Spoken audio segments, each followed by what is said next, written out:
last decades, the toxicity of aluminum for humans has been heavily discussed and still not completely clarified. Those occupationally exposed to aluminum in smelter plants suffer from oxidative stress, free radicals that can damage their DNA. But what about just using aluminum cookware? Articles like this, suggesting an unrecognized public health risk, was limited to the developing world, where cookware is made in informal shops by casting liquid aluminum melted from a collection of scrap metal, including the likes of lead batteries, which is how you can get so much lead leaching into people's food.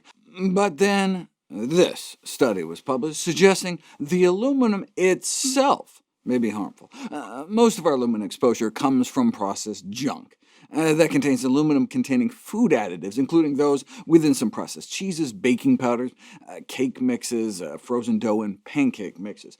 But approximately 20% of the daily intake of aluminum may come from aluminum cooking utensils, such as pans, pots, kettles, and trays.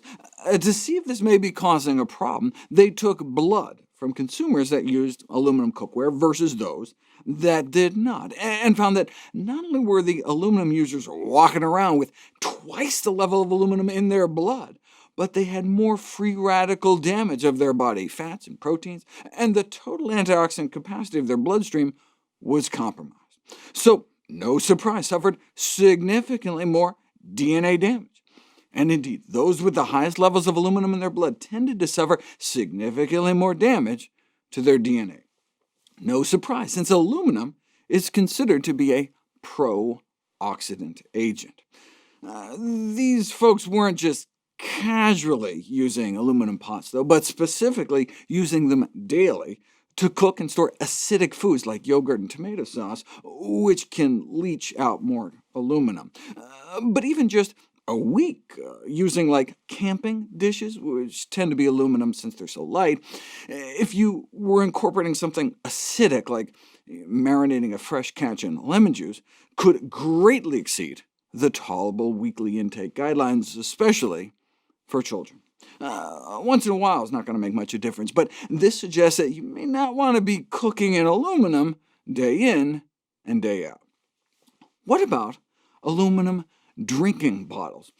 They're nice and light, but children drinking 2 cups of tea or juice a day from them could exceed the tolerable aluminum exposure limit.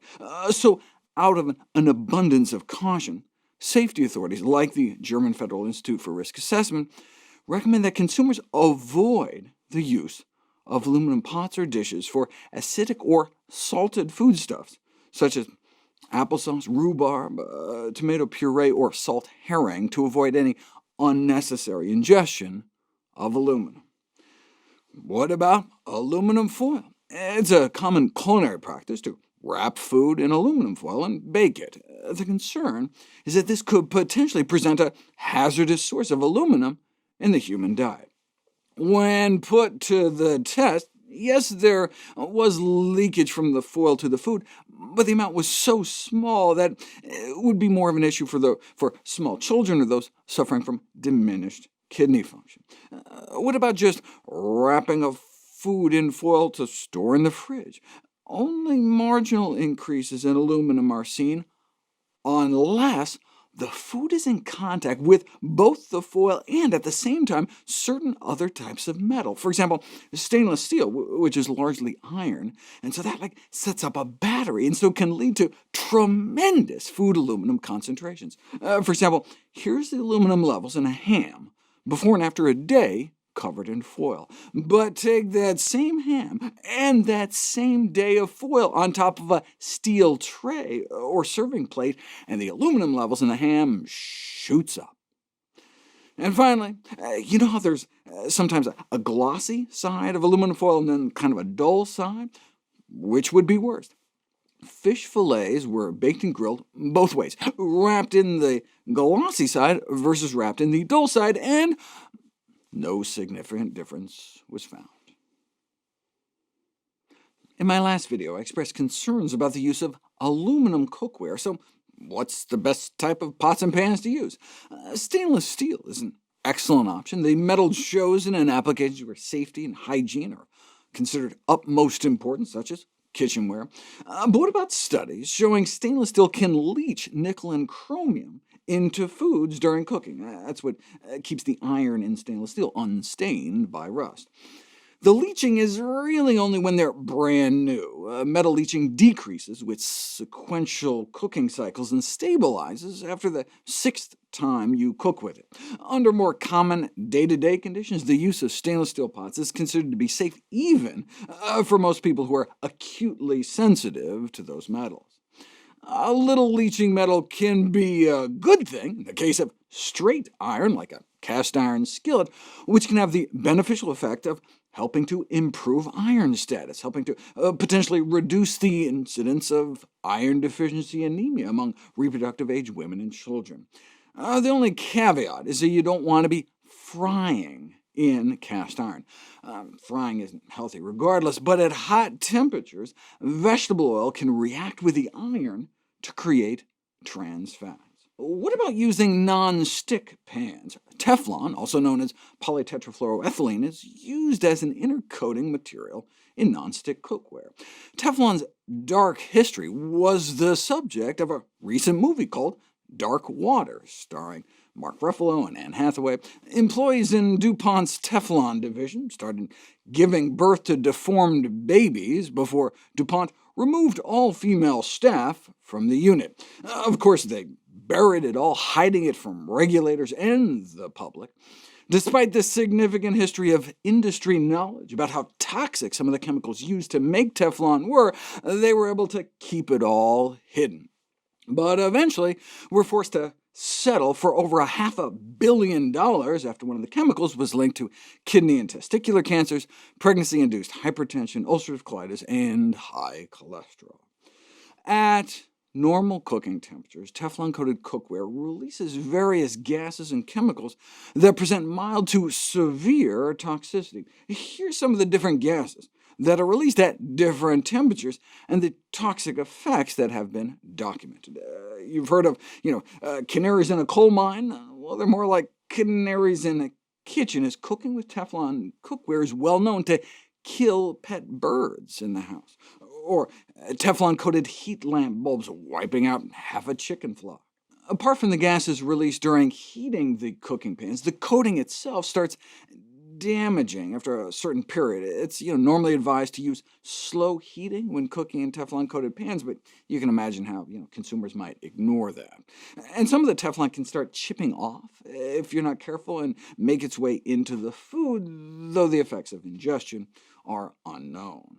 This is the only study I could find looking at the potential human health effects of cooking with non-stick pots and pans, and the use of non-stick cooker was associated with about a 50% increased risk of colorectal cancer. But that may be because of what they were cooking.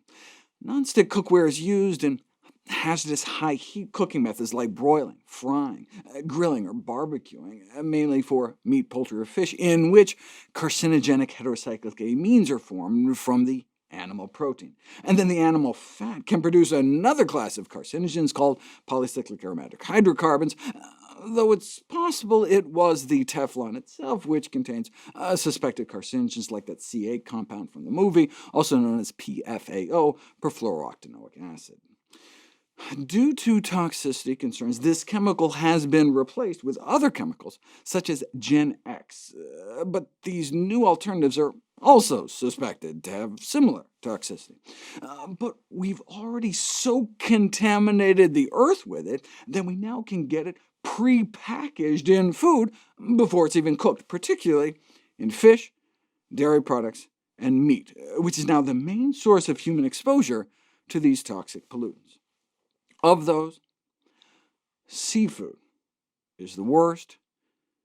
In a study of diets from around the world, fish and seafood were major contributors of the perfluoroalkyl substances, as expected, given that everything eventually flows into the sea.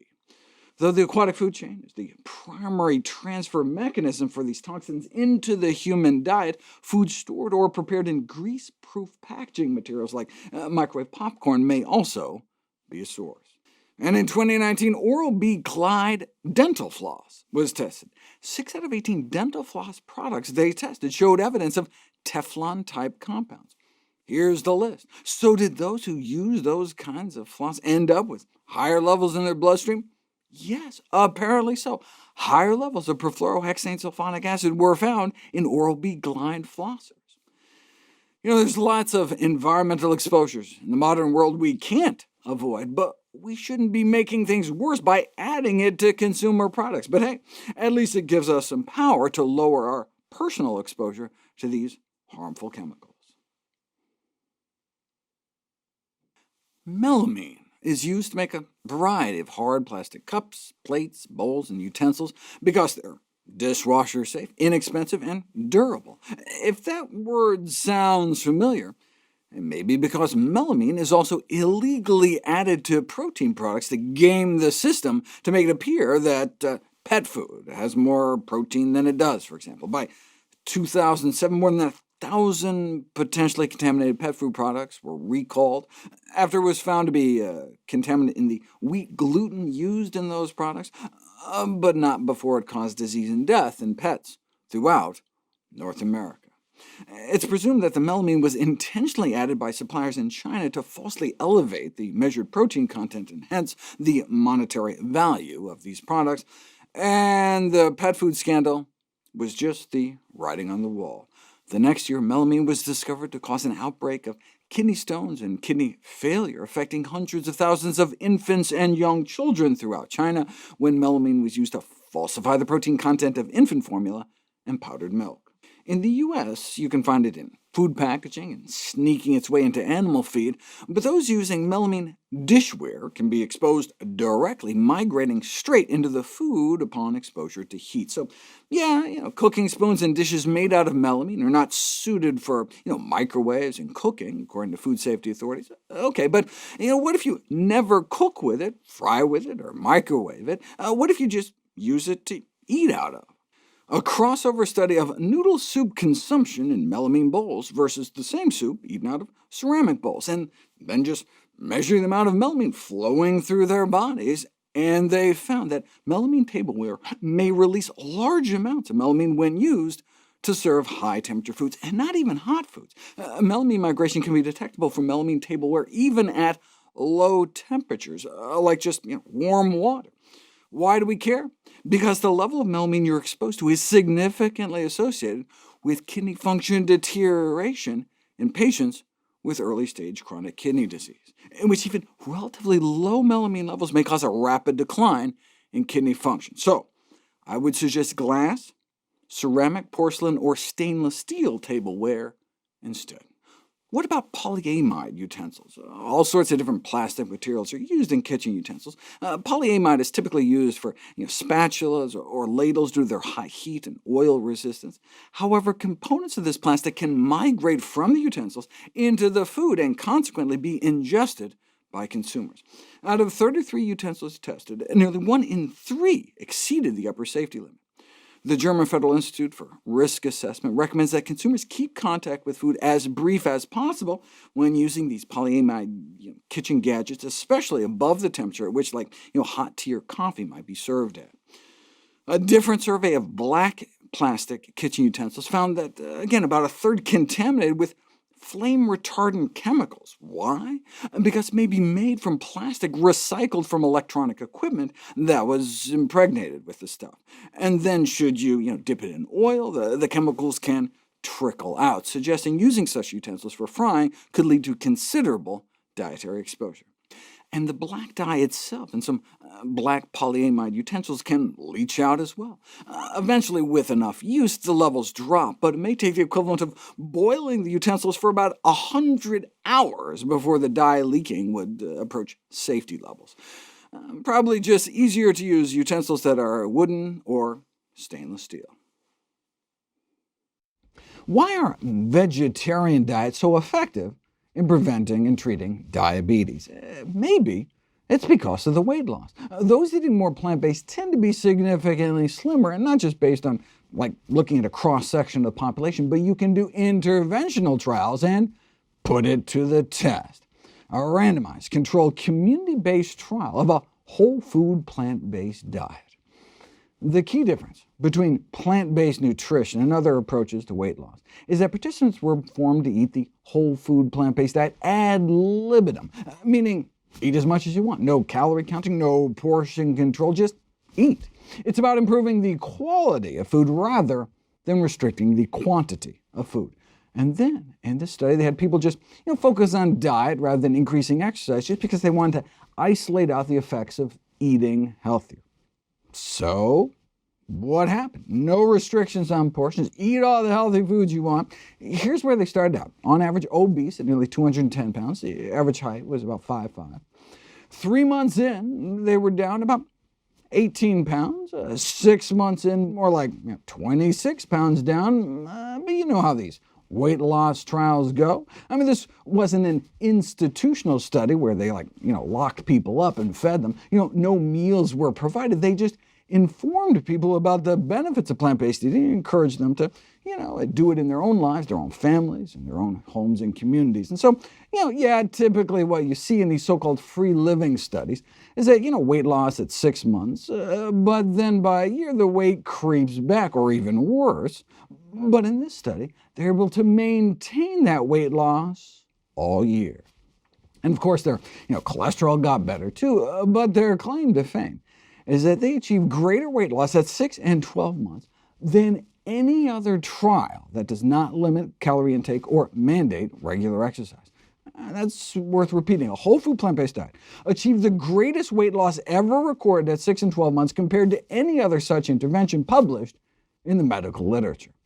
Now, obviously, with very low-calorie starvation diets, you can drop people down to any weight. However, these medically supervised liquid diets are obviously just short-term fixes associated with high cost, high attrition rates, and high probability of regaining most of the weight, whereas the whole point of whole food plant-based nutrition is to maximize long-term health and longevity. I mean, even if, for example, low-carb diets were as effective, the point of weight loss is not to fit into a skinnier casket. Studies on the effects of low-carbohydrate diets have shown higher rates of all-cause mortality, meaning a shorter lifespan, decreased artery function, worsening of coronary artery disease, and increased rates of constipation, headaches, bad breath, muscle cramps, general weakness, and rash. And yet, still not as effective as the diet that actually has all the good side effects like decreasing risk of diabetes beyond just the weight loss.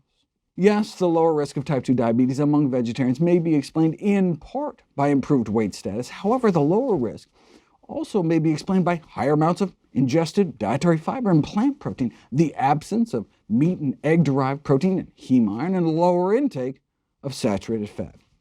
Most studies report the lowest risk of type 2 diabetes among those who adhere to strictly plant-based diets. This may be explained by the fact that vegans, in contrast to vegetarians, do not eat eggs, which appear to be linked to higher diabetes risk. Maybe it's eating lower on the food chain, so you avoid the highest levels of persistent organic pollutants like dioxins, PCBs, DDT, and animal products, which have been implicated as a diabetes risk factor. Maybe it has to do with the gut microbiome. With all of that fiber, no surprise that there'd be less disease-causing bugs and more protective gut flora, which can lead to less inflammation throughout the body. That may be the key feature linking the healthier gut with beneficial health effects, including the metabolic dysfunction you can see in type 2 diabetes. And it's that multiplicity of benefits that can help with compliance and family buy-in, whereas a household that includes people who do not have diabetes may be unlikely to enthusiastically follow a quote-unquote diabetic diet. A healthy diet is not disease-specific, and it can improve other chronic conditions too. So while the diabetic patient will likely see improvement in their blood sugar control, a spouse suffering from constipation or high blood pressure may also see improvements, as may overweight children, if you make healthy eating a family affair. The story of life on Earth is a story of starvation. Ash from massive volcanoes and asteroids block out the sun, killing the plants, which then killed most everything else. As Darwin pointed out, though, from this war of nature, from famine and death, the most exalted object that we are capable of conceiving arose, namely us. we are particularly well adapted to prolonged fasting. Evolving in a context of scarcity is believed to have shaped our exceptional ability to store large amounts of calories when food is available. Of course, now our ability to easily pack on the pounds is leading to modern diseases, like obesity and type 2 diabetes, but without the ability to store so much body fat, we may not have made it to tell the tale. And it's not just asteroids millions of years ago. All of Upper Egypt was dying of hunger. Reads an inscription on an Egyptian tomb from about 4,000 years ago, to such degree that everyone had come to eating his children. Or just hundreds of years ago, parents killed their children, and children killed their parents and ate them. The bodies of executed criminals were eagerly snatched from the gallows, wiping out as many as 2/3 of the population of Italy, 1/3 of the population of Paris. So we don't have to go back to ancient history. Even the most secure and affluent populations of today need only trace their history back a short distance. For example, nearly 200 famines in Britain over the last 2,000 years. Now, we tend to be suffering from too much food, which carries its own problems, but might there be any negative consequences to not ever starving? This was a question raised 50 years ago. I mean, if our physiology is so well tuned to periodic starvation, maybe by eliminating that, we may be doing harm to our overall well-being? We just didn't know. The lack of research in the area of starvation was attributed to the difficulty of securing willing human subjects. So what little we had came from unwilling subjects. Physicians within the Warsaw Ghetto made detailed accounts before they themselves succumbed. Or Irish Republican prisoners starving themselves to death after up to 73 days on hunger strike. But starvation isn't necessarily the same as fasting, an issue raised in medical journals over a century ago. Starvation is normally a forced, mentally stressful, and chronic condition, whereas therapeutic fasting is voluntary, limited in duration, and usually practiced by people who start out with adequate nutrition. Therapeutic fasting? Where did we get this idea of fasting therapy, fasting for medical purposes? Well, it may have originally rose out of the observation that when people get acutely ill, they tend to lose their appetite. So maybe there's something in the body's wisdom to stopping eating. That's presumably where the whole starve of fever folklore came from. There was the sense that fasting affords physiologic rest for the body, not just the digestive tract, but throughout, allowing the body to concentrate on healing. It was evidently an open secret that veterinarians used to hospitalize dogs only to fast them back to health. And so maybe, the theory went, it might work for people too. Beyond just freeing up all the resources that would normally be used for nutrient digestion and storage, there's this concept that during fasting, our cells switch over to some sort of protection mode. Why would fasting reduce free radical damage and inflammation and bolster cellular protection? It's the "that which doesn't kill us makes us stronger" concept known as hormesis. So that's kind of the opposite of the let the body rest theory. It's more like let the body stress. The stress of fasting may steel the body against other stresses coming your way. This was demonstrated perhaps most starkly in a set of cringe-worthy experiments in which mice were blasted with Hiroshima-level gamma radiation sufficient to kill 50% within 2 weeks. But of the mice who had first been intermittently fasted for 6 weeks before, not a single one died. It's this kind of dramatic data that led to extraordinary claims like therapeutic fasting could drive half of all doctors out of business. But you don't know until you put it to the test, which we'll explore next. A century ago, fasting, starvation as a therapeutic measure, was described as the ideal measure for obesity. As you can see, fat shaming is not a new invention in the medical literature. I've extensively covered fasting for weight loss in a 9-video series starting with this one. But what about all the other purported benefits? I do have a video series on fasting for hypertension, but what about psoriasis, eczema, type 2 diabetes, lupus, metabolic disorder, rheumatoid arthritis, and other autoimmune disorders, depression, anxiety. Why hasn't it been tested more? One difficulty with fasting research is, what do you mean by fasting? When I think fasting, I think of water-only fasting, but in Europe, they tend to practice so-called modified fasting, or Buchinger fasting, which is more like very low-calorie juice fasting with some vegetable broth. Some forms of fasting may not even cut calories at all. Ramadan fasting is when devout Muslims abstain from food and drink from sunrise to sunset, yet interestingly, they end up eating the same amount, or even more food overall. The largest study on fasting to date was published in 2019. More than 1,000 individuals were put through a modified fast, cutting intake down to about 10 cups of water, a cup of fruit juice, and a cup of vegetable soup a day. They reported very few side effects, which is in contrast to the latest water-only fasting data, which only involved half as many people, but reported nearly 6,000 adverse effects. Now, the modified fasting study did seem to try to undercount adverse effects, only counting reported symptoms if they were repeated 3 times, but still only reporting single cases of things like nausea, feeling faint, upset stomach, vomiting, or palpitations, whereas the water-only fasting study reported about 1 to 200 of each. What about the benefits, though? In the modified fasting study, participants self-reported improvements in physical and emotional well-being, along with a surprising lack of hunger. And the vast majority of those who came in with a pre-existing health complaint reported feeling better, with less than 10% reporting their condition worsening or remaining unchanged. They weren't just fasted, though, but engaged in a lifestyle program, which included being placed before and after on a plant-based diet. Too bad they didn't have some people just do the healthier diet without the fast to tease out the fasting effects. Oh, but they did. About 1,000 folks fast for a week on the same juice and vegetable soup regimen versus those put on a normal calorie, meaning normal calorie vegetarian diet the whole time. Both experienced significant increases in both physical and mental quality of life, and interestingly, there was no significant difference between the groups.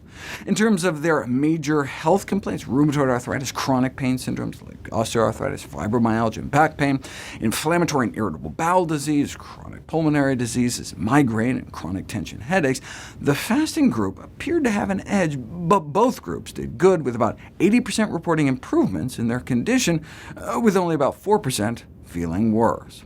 Now, this was not a randomized study. People chose which treatment they wanted, so maybe, for example, those choosing fasting were sicker or something. The improvements in quality of life and disease status were also all subjective self-report, which is ripe for placebo effects. No do-nothing control group, and the response rates to the follow-up quality of life surveys were only about 60 or 70%, which could have also biased the results. But extended benefits are certainly possible, given they all tended to improve their diets. More fruits and vegetables, less meats and sweets, and therein may lie the secret. Principally, the experience of fasting may support motivation for lifestyle change. Most fasters experience clarity of mind and a feeling of letting go of past actions and experiences, and thus may develop a more positive attitude towards the future. As a consensus panel of fasting experts concluded, nutritional therapy is a vital and integral component of any fasting. After the fasting therapy and refeeding period, nutrition should follow the recommendations of a plant-based, whole food diet. For perhaps 99.99% of our time on Earth as a species, we've been living outdoors in the natural environment. Might there be a health benefit to returning now and again and surrounding ourselves with nature? That's a question urban planners have asked. Are people living in greener areas healthier than people living in less green areas? Should we put in a park or another car park? In a greener environment, people report fewer symptoms of illness and have better perceived general and mental health, and by a considerable amount. Assuming the link is cause and effect, 10% more green space leads to a decrease in the number of symptoms that is comparable with a decrease in age by 5 years, but that is a big assumption. Still, you could imagine some potential mechanisms of why it could be. Could mean less air pollution, and air pollution is no joke. It's the 5th leading cause of death on planet Earth, wiping out about 5 million people a year, though of course our diet kills twice as many as killer risk factor number 1. So it could be an anti-pollution effect, or maybe there's something special about experiencing green spaces beyond them just offering more opportunities to exercise. But that's probably the simplest explanation. Natural settings simply promote health-enhancing behavior rather than having specific and direct benefits for health. It's harder to go jogging in the park when there is no park. Ironically, it seems that even when people have access to nature, they don't necessarily take advantage of it, and even if there was a link, instead of natural environments drawing out increased physical activity, maybe physically active individuals are just drawn to living where there's nature. But what I wanted to know is, apart from the promotion of physical activity, are there added benefits to health of mere exposure to natural environments? Now, certainly just exposure to sunlight can treat things like seasonal affective disorder and provide the sunshine vitamin D, but are there other inherent benefits? You don't know until you put it to the test. Some of the studies are just silly, though. At first I thought this was about academic achievement and vegetarianism, but no, vegetation. They found a correlation between non-forest vegetation and graduation rates for schools. Maybe the Ivy League edge is all just cause the ivy?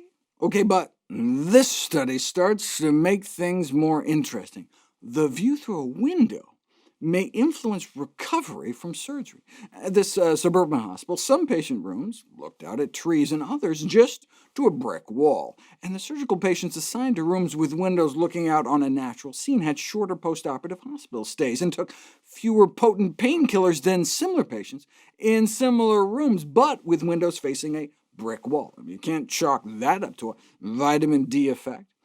What could it be about just looking at trees? Maybe it's the vitamin G, just the color of green. We know how healthy it is to eat our greens. What about just looking at them?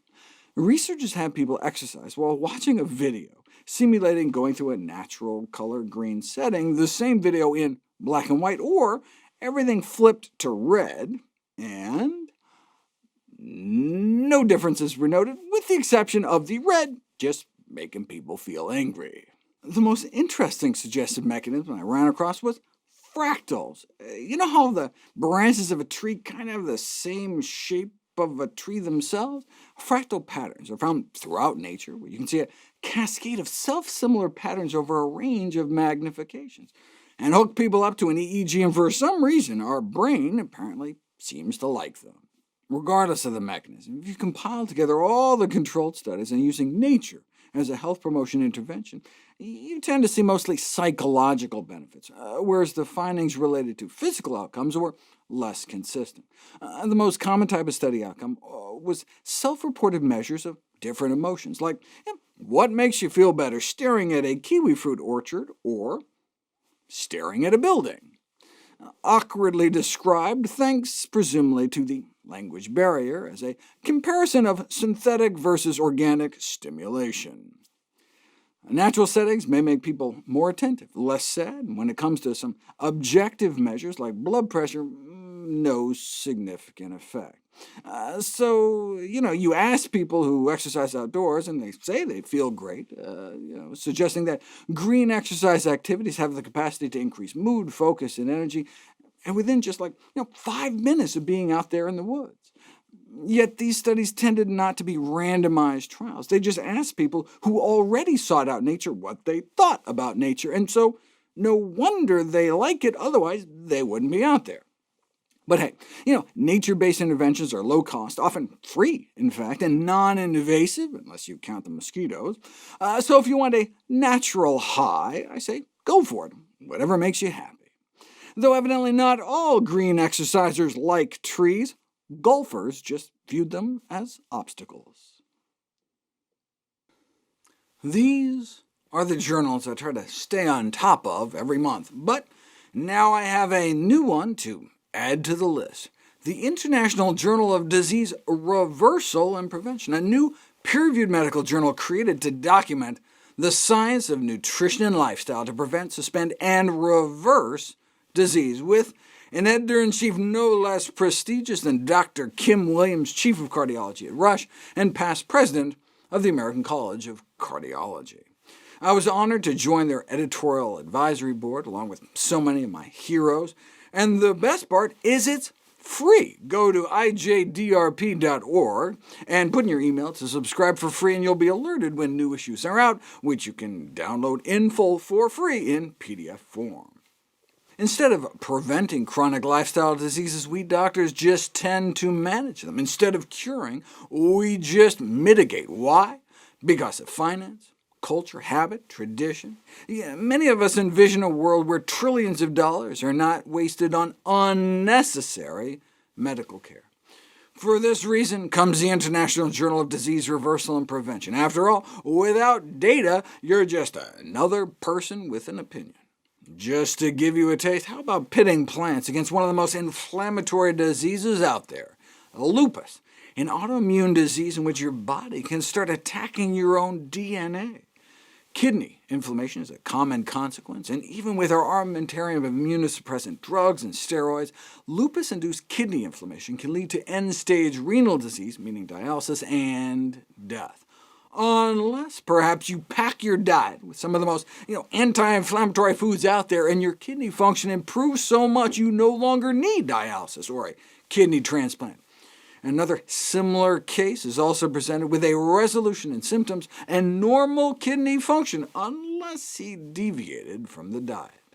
Even just cutting out animal products, randomizing people to cut out meat, eggs, and dairy without significantly increasing fruit and vegetable intake, can cut C-reactive protein levels, a sensitive indicator of whole-body inflammation, by nearly a third within 8 weeks. But with lupus, they weren't messing around. A pound of leafy greens and cruciferous vegetables a day, like kale, fruits like berries and lots of chia or flax, and a gallon of water a day. Basically a green smoothie diet to extinguish lupus flares. Note, though, if your kidneys are already compromised, this should be done under physician supervision so they can monitor your electrolytes like potassium, and make sure you don't get overloaded with fluid. Bottom line, with such remarkable improvements due to dietary changes alone, the hope is that researchers will take up the mantle and formally put it to the test. Autoimmune inflammatory skin disease reversals can be particularly striking visually. A woman with a 35-year history of psoriasis, unsuccessfully managed for year after year with drugs, suffering from other autoimmune conditions like Sjogren's as well, but put her on an extraordinarily healthy diet, packed with greens and other vegetables, fruits, nuts, seeds, avocados, some whole grains, and boom, before and after. Within a year, she went from 40% of her entire body surface area inflamed and affected down to 0%, completely clear. Oh, and her Sjogren's symptoms resolved as well, as a bonus, while helping to normalize her weight and cholesterol. Speaking of autoimmune diseases, what about the treatment of type 1 diabetes with plants? We'll find out next. The brand new International Journal of Disease Reversal and Prevention had its share of typical plant-based miraculous disease reversal, after having not one but 2 heart attacks within 2 months, a whole food plant-based diet, and no more chest pain, controlling his cholesterol, blood pressure, and blood sugars, while losing 50 pounds as a neat little side bonus. Yet the numbers don't capture the transformation, the resurrection, from feeling like a dead man walking to getting his life back. I already discussed the cases of autoimmune inflammatory disease reversal, the psoriasis, the lupus nephritis, kidney inflammation. And speaking of autoimmune diseases we didn't think we could do anything about, type 1 diabetes. In contrast to type 2 diabetes, which is a lifestyle disease, it can be prevented and reversed with a healthy enough diet and lifestyle. Type 1 diabetes is an autoimmune disease in which your body attacks your own pancreas, killing off your insulin-producing cells, condemning you to a life of insulin injections. Unless, perhaps, you catch it early enough. Maybe if we can switch people early enough to a healthy enough diet, we can reverse the course by blunting that autoimmune inflammation. Now, we know patients with type 1 may be able to reduce insulin requirements and achieve better blood sugar control with healthier diets. For example, randomize children and teens to a nutritional intervention in which they boost the whole plant food density of their diet, meaning eating more whole grains, whole fruit, vegetables, legumes, which are beans, split peas, chickpeas, and lentils, nuts, and seeds. And the more whole plant foods, the better the blood sugar control. The fact that more whole fruits was associated with better blood sugar control has important clinical implications for nutrition education in those struggling with type 1. I mean, we should be educating them on the benefits of fruit intake and allaying erroneous concerns that fruit may adversely affect blood sugar. But this case series went beyond just proposing better control of the symptom of diabetes, high blood sugars, but better control of the disease itself, suggesting the anti-inflammatory effects of whole healthy plant foods may slow or prevent further destruction of the insulin-producing cells of the pancreas if the dietary intervention is initiated early enough. Where are they getting this from? Check it out. One patient who began a vegetable-rich diet at age 3, immediately following diagnosis of type 1 diabetes, but 3 years later still has yet to require insulin therapy, while experiencing a steady decline in autoantibody levels, markers of insulin cell destruction. Another child, who didn't start eating healthier until several months after diagnosis, maintains a low dose of insulin with good control, and even if the insulin-producing cells have been utterly destroyed, type 1 diabetics can still enjoy dramatically reduced insulin requirements and reduced inflammation and reduced cardiovascular risk, which is the #1 cause of death for type 1 diabetics over the age of 30. Type 1s have 11 to 14 times the risk of death from cardiovascular disease compared to the general population. And it's already the #1 killer among the public, so it's like 11 to 14 times more important for type 1 diabetics to be on the only diet and lifestyle program ever proven to reverse heart disease in the majority of patients, one centered around whole plant foods. And the fact that it may also help control the disease itself is just sugar-free icing on the cake. And all this exciting new research was just from the first issue of the journal.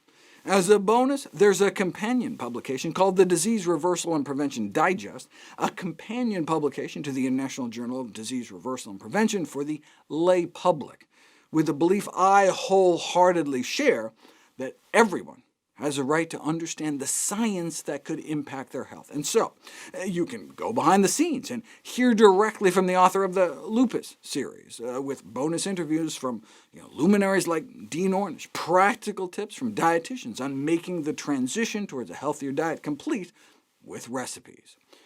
The second issue continued to feature practical tips like how to eat plant-based on a budget, what Dr. Clapper is doing to educate medical students, what Audrey Sanchez from Balanced is doing to help change school lunches, and if you think that's hard, Dr. Osfeld got healthy food served at a hospital. What a concept! And what magazine would be complete without an article to improve your sex life? Now, while the journal itself is free, downloadable at ijdrp.org, the companion digest, available at diseasereversaldigest.com, carries a subscription fee, but I, for one, am a proud subscriber. Identical twins don't just share DNA, they also share a uterus. Might that also help account for some of their metabolic similarities? Fetal overnutrition, evidenced by an abnormally large birth weight, seems to be a strong predictor of obesity in childhood and later in life. Could it be you are what your mom ate? A dramatic illustration from the animal world is the crossbreeding of Shetland ponies with massive draft horses. I mean, either way, the offspring are half pony, half horse, but in the pony uterus, they come out much smaller. Thank heavens for the poor pony. This is presumably the same reason why the mule, donkey dad and mare, is larger than the hinny, stallion and donkey mom. The way you test this in people is to study the size of babies from surrogate mothers after in vitro fertilization. Who do you think most determines the birth weight of a test tube baby? The donor mom, who provided all the DNA, or the surrogate mom, who provided the intrauterine environment? When it was put to the test, the womb won. Incredibly, a baby born to an obese surrogate mother with a skinny biological mom may harbor a greater risk of becoming obese than a baby from a big biological mom born to a slim surrogate. The researchers conclude the environment provided by the mother is more important than her genetic contribution to birth weight. The most compelling data comes from comparing obesity rates in siblings born to the exact same mother before and after her bariatric surgery. Compared to their brothers and sisters born before the surgery, those born when mom weighed about 100 pounds less had lower rates of inflammation, metabolic derangements, and most critically, 3 times less risk of developing severe obesity, afflicting 35% of those born before the weight loss compared to 11% born after. The researchers conclude these data emphasize how critical it is to prevent obesity and treat it effectively to prevent further transmission to future generations. But wait, Mom had the same DNA before and after surgery. She passed the same genes down. How could her weight during pregnancy affect the weight destiny of her children any differently?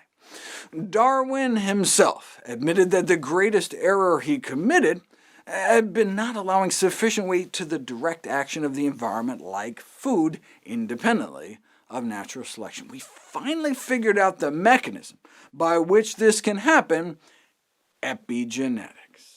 Epigenetics, literally meaning above genetics, layers an extra level of information on top of the DNA sequence that can be both affected by our surrounds and potentially passed on to our children.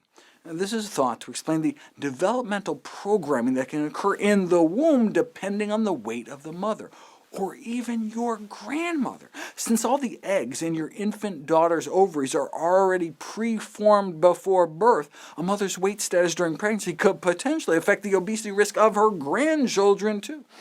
Either way, you can imagine how this could result in an intergenerational vicious cycle where obesity begets obesity. Is there anything we can do about it? Well, breastfed infants may be at lower risk for later obesity, though the benefits may be confined to exclusive breastfeeding, as the effect may be due to growth factors triggered by exposure to the excess protein in baby formula.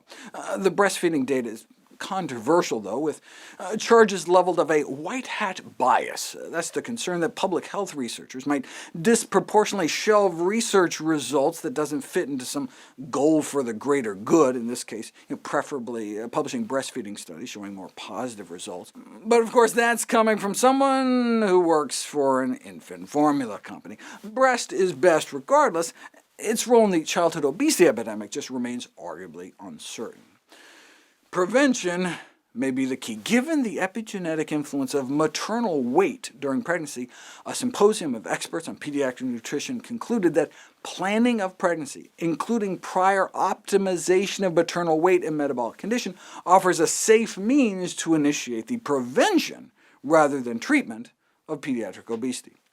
Easier said than done, but overweight moms-to-be may take comfort in the fact that after the weight loss in the surgery study, even the moms who gave birth to kids with 3 times lower risk were still, on average, obese themselves, suggesting weight loss before pregnancy is not an all-or-nothing proposition. Thermogenic drugs like DMP can cause people to overheat to death, can increase resting metabolic rates by 300% or more. A more physiological spread would range about 10 times less, from a 30% slower metabolism in people with an underactive thyroid to a 30% higher metabolism when the part of our nervous system that controls our fight-or-flight response is activated. In response to a fright or acute stress, special nerves release a chemical called noradrenaline to ready us for confrontation. You experience that by your skin getting paler, cold, and clammy as blood is diverted to your more vital organs. Your mouth can get dry as your digestive system is put on hold. Your heart starts to beat faster. What you don't feel is the extra fat being burned to liberate energy for the fight.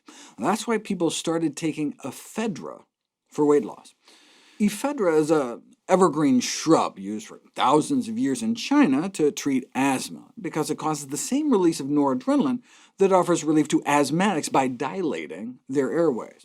In the United States, it was appropriated for use as a metabolic stimulant, shown to result in about 2 pounds of weight loss a month in 19 placebo-controlled trials. By the late 1990s, millions of Americans were taking it.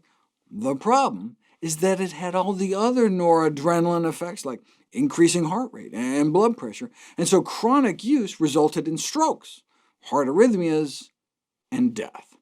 The FDA warned the public of the risks in 1994, but it wasn't banned until a decade later, after a major league pitcher dropped dead.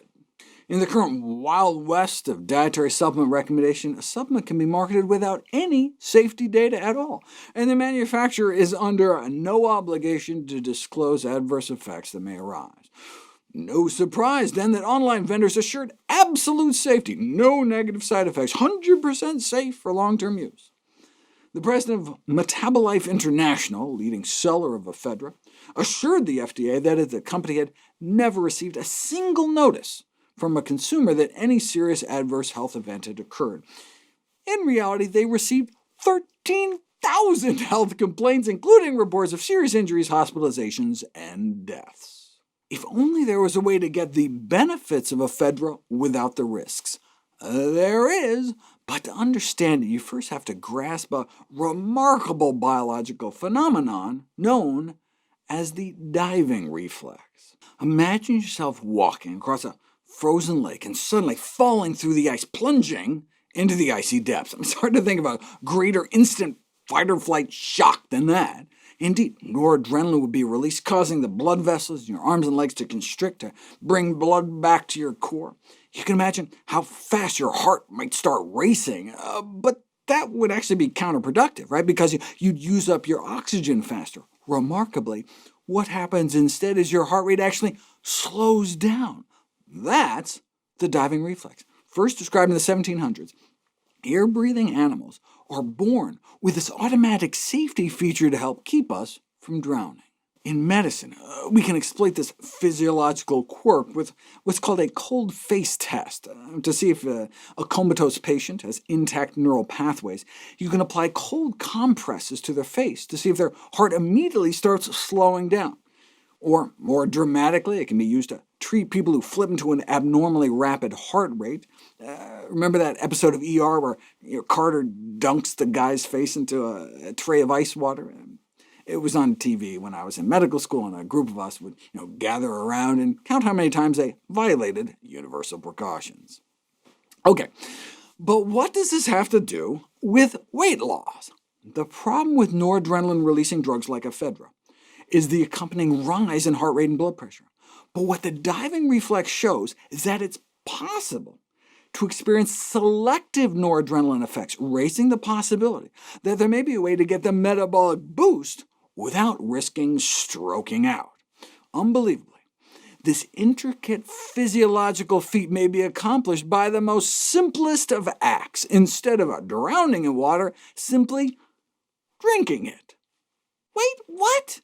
Wait, you can boost your metabolism drinking water? Buckle your safety belts. You are in for a wild ride, which will continue next. Drink a few cups of water, and within 3 minutes, the level of the adrenal gland hormone noradrenaline in your bloodstream can shoot up 60%. Have people drink 2 cups of water with electrodes stuck in their legs, and within 20 minutes you can document about a 40% increase in bursts of fight-or-flight nerve activity. Chug 2 or 3 cups of water, and blood flow squeezes down in your calves and arms, clamping down nearly in half as arteries to your limbs and skin constrict to divert blood to your core. That's why, for example, drinking water can be such a safe, simple, effective way to prevent yourself from fainting, known medically as syncope. Fainting is the sudden, brief loss of consciousness caused by diminished blood flow to your brain. About 1 in 5 people experience this at least once, and about 1 in 10 may have repeated episodes, causing millions of emergency room visits and hospitalizations every year. Though fainting can be caused by heart problems, it is most often triggered by prolonged standing, because blood pools in your legs, or strong emotions, which can cause your blood pressure to bottom out. About 1 in 25 people have what's called blood injury or injection phobia, where getting a needle stick, for example, can cause you to faint. More than 150,000 people experience fainting or near-fainting spells each year when they donate blood. All you have to do to help prevent yourself from getting woozy, though, is just chug 2 cups of water 5 minutes before getting stuck. The secret isn't bolstering your overall blood volume. I mean, drinking 2 cups of water, even a whole quart, and your blood volume doesn't change more than like 1 or 2%. It's due rather to the shift in the distribution of blood towards your center, caused by the noradrenaline-induced peripheral artery constriction. Water drinking stimulates as much noradrenaline release as drinking a couple cups of coffee or smoking a couple unfiltered cigarettes. If the simple act of drinking water caused such a profound fight-or-flight reaction, why doesn't it cause our heart to pound and shoot our blood pressure through the roof? It's like the diving reflex I talked about in the last video. When we drink water, our body simultaneously sends signals to our heart to slow it down, to still your beating heart. You can try it at home. Measure your heart rate before and after drinking 2 cups of water. Within 10 minutes, your heart rate should slow by about 4 beats per minute, and by 15 minutes, you should be down 6 or 7 beats. One of the ways scientists figure this out is by studying heart transplant patients. When you move a heart from one person to another, you have to sever all the attached nerves. Now, amazingly, some of the nerves grow back, but still, give healed heart transplant patients 2 glasses of water, and their blood pressure goes up as much as 29 points. The body's unable to sufficiently quell the effect of that burst of noradrenaline. Some people have a condition known as autonomic failure, in which blood pressure regulation nerves don't work properly, and their pressures can dangerously skyrocket over 100 points after chugging 2 cups of water. That's how powerful an effect the simple act of drinking a glass of water can be, and the only reason it doesn't happen to all of us is that we have an even more powerful counter-response to keep our heart in check. It reminds me of the poor woman who had a stroke after taking the ice bucket challenge due to an insufficient diving reflex to tamp down all that extra noradrenaline release. The remarkable water effect can be useful for people suffering from milder forms of autonomic failure, such as orthostatic hypotension, which is when people get dizzy standing up suddenly. Drinking some water before getting out of bed in the morning can be a big help. But what about that metabolic boost? With so much noradrenaline being released, with your adrenal gland hormones in overdrive, might drinking a few glasses of water cause you to burn more body fat? Could tap water be like a safe form of ephedra, although weight loss, with a nice slowing of your heart rate instead? Researchers decided to put it to the test, which we'll explore next. Given the 60% surge in the adrenal hormone noradrenaline within minutes of just drinking 2 cups of plain water, might one get the weight loss benefits of noradrenaline-releasing drugs like ephedra without the risks? You don't know until you put it to the test. Published in the Journal of the Endocrine Society, the results were described as uniquely spectacular. Drinking 2 cups of water increased the metabolic rate of men and women by 30%. The increase started within 10 minutes and reached a maximum within an hour. And then 90 minutes after drinking a single tall glass of water in the study, subjects burned about an extra 25 calories. Do that 4 times a day throughout the day, and you could wipe out 100 extra calories, more than ephedra. You'd trim off more calories drinking water than taking weight loss doses of the banned substance ephedrine, the active component of ephedra, 3 times a day. And we're just talking about plain, cheap, safe, and legal tap water. Using the 10-calorie rule I explained previously, unless we somehow compensated by eating more or moving less, drinking that much water could make us lose 10 pounds over time. In essence, concluded one research team, drinking water provides negative calories. A similar effect was found in overweight and obese children. Drinking about 2 cups of water led to a 25% increase in metabolic rate within 24 minutes, lasting at least 66 minutes until the experiment ended. So just getting the recommended daily adequate intake of water, about 7 cups a day for children ages 4 through 8, and for ages 9 through 13, 8 cups a day for girls and 10 cups for boys, may offer more than just hydration benefits. Not all research teams were able to replicate these findings, though. Others only found about a 10 to 20% increase, a 5% increase, or effectively none at all, pouring cold water, one might say, on the whole concept. What we care about, though, is weight loss. The proof is in the pudding. Let's test the waters, shall we? Some researchers suggest the increase in metabolic rate with water drinking could be systematically applied in the prevention of weight gain. Talk about a safe, simple, side effect-free solution. In fact, free in every sense. Drug companies may spend billions getting a new drug to market. Surely a little could be spared to test something that, in the very least, couldn't hurt. That's the problem, though. Water is a cost-free intervention. There are observational studies suggesting that those who drink, for example, 4 more cups of water a day appear to lose more weight, independent of confounding factors such as less soda or more exercise, but you don't really know until you put it to the test. And finally, in 2013, effective water-induced thermogenesis on body weight, body mass index, and body composition of overweight subjects. 50 overweight girls, actually women, ages 18 to 23, were asked to drink 2 cups of water 3 times a day, half an hour before meals, over and above their regular water intake, without otherwise changing their diets or physical activity, and they lost an average of 3 pounds in 8 weeks. What happened to those in the control group? There was no control group, a fatal flaw for any weight loss study due to the Hawthorne effect, where just knowing you're being watched and weighed may subtly affect people's behavior. Of course, we're just talking about water, so with no downsides, one might as well give it a try, but I'd feel more confident if there were some randomized controlled trials to really put it to the test. Thankfully, there are. I hate it when the title ruins the suspense. Overweight and obese men and women randomized to 2 cups of water before each meal lost nearly 5 pounds more body fat in 12 weeks than those in the control group. Both groups were put on the same calorie-restricted diet, but the one with the added water lost weight 44% faster. A similar randomized control trial found that about 1 in 4 in the water group lost more than 5% of their body weight, compared to only 1 in 20 in the control group. The average weight loss difference was only about 3 pounds, but those who claimed to have actually complied with the 3 times a day instructions lost about 8 more pounds compared to those who only did the extra water once a day or less. This is comparable to commercial weight loss programs like Weight Watchers, and all they did was drink some extra water.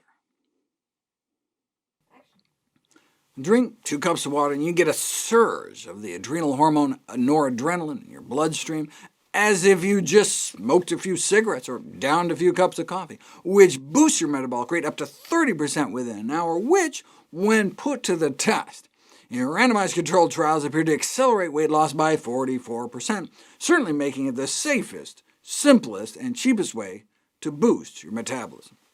Now, if you're on a beta-blocker drug, this entire strategy may fail. Beta blockers are typically prescribed for heart conditions or high blood pressure, and tend to end with the letters LOL, such as atenolol, nadolol, or propranolol, sold as Tenormin, Corgard, or Inderol, respectively. So, for example, if you give people the beta-blocker drug metoprolol, sold as low pressure, before they chug their 2 cups of water, the metabolic boost is effectively prevented. And this makes sense, since the beta that's being blocked in beta-blockers are the beta receptors triggered by noradrenaline. Otherwise, though, the water should work, but what's the best kind of dose type, temperature, and timing?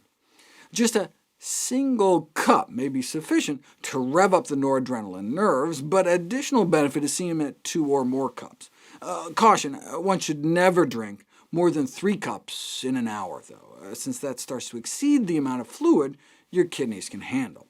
If you have heart or kidney failure, your physician may not want you drinking extra water at all, but even with healthy kidneys, any more than 3 cups of water an hour can start to critically dilute the electrolytes in your brain, with potentially critical consequences. In How Not to Diet, I talk about the first patient I ever killed in the hospital as an intern. I was a guy who drunk himself to death with water. He suffered from a neurological condition that causes pathological thirst. I knew enough to order his liquids be restricted and to have his sink shut off, but didn't think to turn off his toilet. Anyways, does it have to be plain, straight water? It shouldn't seem to matter, right? I mean, water is water, whether flavored or sweetened in some diet drink, but it does matter. When trying to prevent fainting before blood donation, something like juice doesn't work as well as plain water. When trying to keep people from getting dizzy when they stand up, water works, but the same amount of water with salt added doesn't. What's going on? We used to think the trigger was stomach distension. When we eat, our body shifts blood flow to our digestive tract, in part by releasing noradrenaline to pull in blood from our limbs. This has been called the gastrovascular reflex, so drinking water was thought to be just a zero-calorie way of stretching our stomach. But instead, drink 2 cups of saline, basically salt water, and the metabolic boost vanishes, so stomach expansion can explain the water effect. We now realize our body appears to detect osmolarity, the concentration of stuff within a liquid, covertly slip liquids of different concentrations into people's stomachs with a feeding tube, and you can demonstrate this by monitoring sweat production, which is kind of a proxy for noradrenaline release. This may be a spinal reflex, as it's preserved in quadriplegics, or picked up by the liver, as we see less noradrenaline release in liver transplant patients who've had their liver nerves severed. Whichever the pathway, our body can tell. Thought we only had 5 senses? The current count is upwards of 33, so maybe the Bruce Willis movie should have been called the 34th sense. In my Daily Dozen recommendation, I rank certain teas as among the healthiest beverages. After all, they have all the water of water with an antioxidant bonus, but from a weight loss perspective, plain water may have an edge. That may explain the study showing overweight and obese individuals randomized to replace diet beverages with water lost significantly more weight. This was chalked up to getting rid of all those artificial sweeteners, but maybe instead the diet drinks were too concentrated to offer the same water-induced metabolic boost. Diet soda, tea, has about 10 times the concentration of dissolved substances compared to tap water. So plain water on an empty stomach may be the best. Does the temperature of the water matter? In a journal published by the American Society of Mechanical Engineers, an engineering professor proposed that the secret of a raw food diet for weight loss was the temperature at which the food was served. To bring 2 cups of even just room temperature water up to body temperature, he calculated, the body would have to dip into its fat stores and use up 6,000 calories. So look, just do the math, right? He says a calorie is defined as the amount of energy required to raise 1 gram of water 1 degree Celsius. So since 2 cups of water is about 500 grams, and the difference between room temp and body temp is about a dozen degrees Celsius, 500 times 12 equals 6,000 plus calories needed. Anyone see the mistake? In nutrition, a calorie is actually a kilocalorie, 1,000 times bigger than the same word used in the rest of the sciences. Confusing, right? Still, I'm shocked the paper was even published. So, drinking 2 cups of room temperature water actually only takes 6 calories to warm up, not 6,000. Now, if you were a hummingbird drinking 4 times your body weight in chilling nectar, you could burn up to 2% of your energy reserves warming it up, but it doesn't make as much of a difference for us.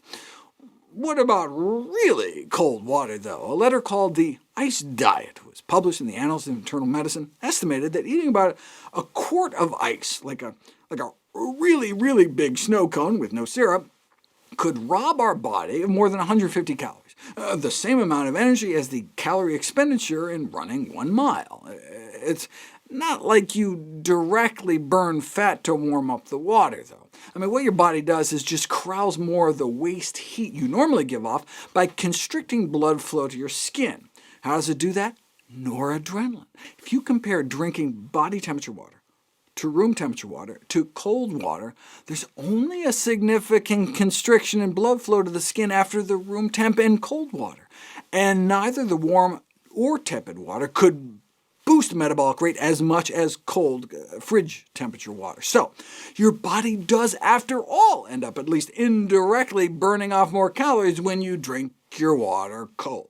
So 2 cups of cold water on an empty stomach a few times a day. Does it matter when? Yes, watch my evidence-based weight loss lecture to see how you can add the benefit of negative calorie preloading by drinking that water right before your meals. Exercise recommendations for obesity have been referred to as the mysterious case of a public health guideline that is almost entirely ignored. Governmental, scientific, and professional organizations call for at least an hour of exercise a day for weight management, but almost no obese adults meet this target. A survey suggests American men and women watch TV 10 times more than they exercise, and for obese Americans, it may be even worse. Just 2% even reach 30 minutes a day, and the percentage exceeding an hour a day is expected to be close to 0. Why don't obese individuals exercise more? How about we just ask them? When questioned, obese adults typically describe exercise as being unpleasant, uncomfortable, and unenjoyable. How can we break this vicious cycle where inactivity can lead to weight gain, which can lead to further inactivity and even more weight gain? The first thing to recognize is that it is normal and natural to be physically lazy. Right? Nothing in biology makes sense except in the light of evolution. It's the title of a famous essay written by a noted geneticist. Laziness is in our genes. We evolved to instinctually avoid unnecessary exertion to conserve energy for survival and reproduction. These days, there's no shortage of available fuel, yet the hardwired inertia remains. Our ancient ancestors exercised only when it was necessary, or when it was fun, as a form of play. Just like dietary change for weight control, the only way exercise is going to work long-term is if it becomes a stable, lifelong habit. Exercise is really only effective if it's sustainable. So we need to restructure our surroundings to require more physical activity, like using a treadmill desk, and figure out how to make exercise more enjoyable. It should just be like a walk in the park. Literally, perhaps. Wise advice from a 1925 medical journal entry: the best prescription to be written for a walk is to take a dog and a friend. Listening to your favorite music might also help. Music has been described as a legal method for improving peak performance and, more importantly, the enjoyment of high-intensity interval training. During exercise, listening to a preferred playlist can significantly reduce your rate of perceived exertion, which is how hard you feel your body is working. Right? Put severely obese youth on a treadmill and have them go until exhaustion with or without music, and those listening to their favorite tunes tended to make it about 5% longer. This was chalked up to attentional distraction. The music may have just helped them keep their mind off of the feelings of fatigue. I mean, if that's the case, maybe listening to a podcast or audiobook might have a similar effect. One way to up your walking game is with walking poles. So-called Nordic walking, also known as exerstriding or Viking hiking, was originally developed in Scandinavia to maintain cross-country ski athletes training in the summer, but has since gained in popularity worldwide as a general fitness activity. The augmented engagement of the upper body musculature may result in an 18 to 22% increased calorie expenditure over walking alone, depending in part on your pole handling technique. The question I wanted to know for my new book, though, was does that actually translate into accelerated weight loss? Before and after studies demonstrate weight loss with pole walking compared to a sedentary control. What about compared to regular walking? Of the 4 such studies I could locate, comparing thrice weekly 40 to 60-minute sessions of Nordic walking compared to regular walking, every single one found no significant difference in body fat measures after 8 weeks, 12 weeks, 12 weeks, or 13 weeks.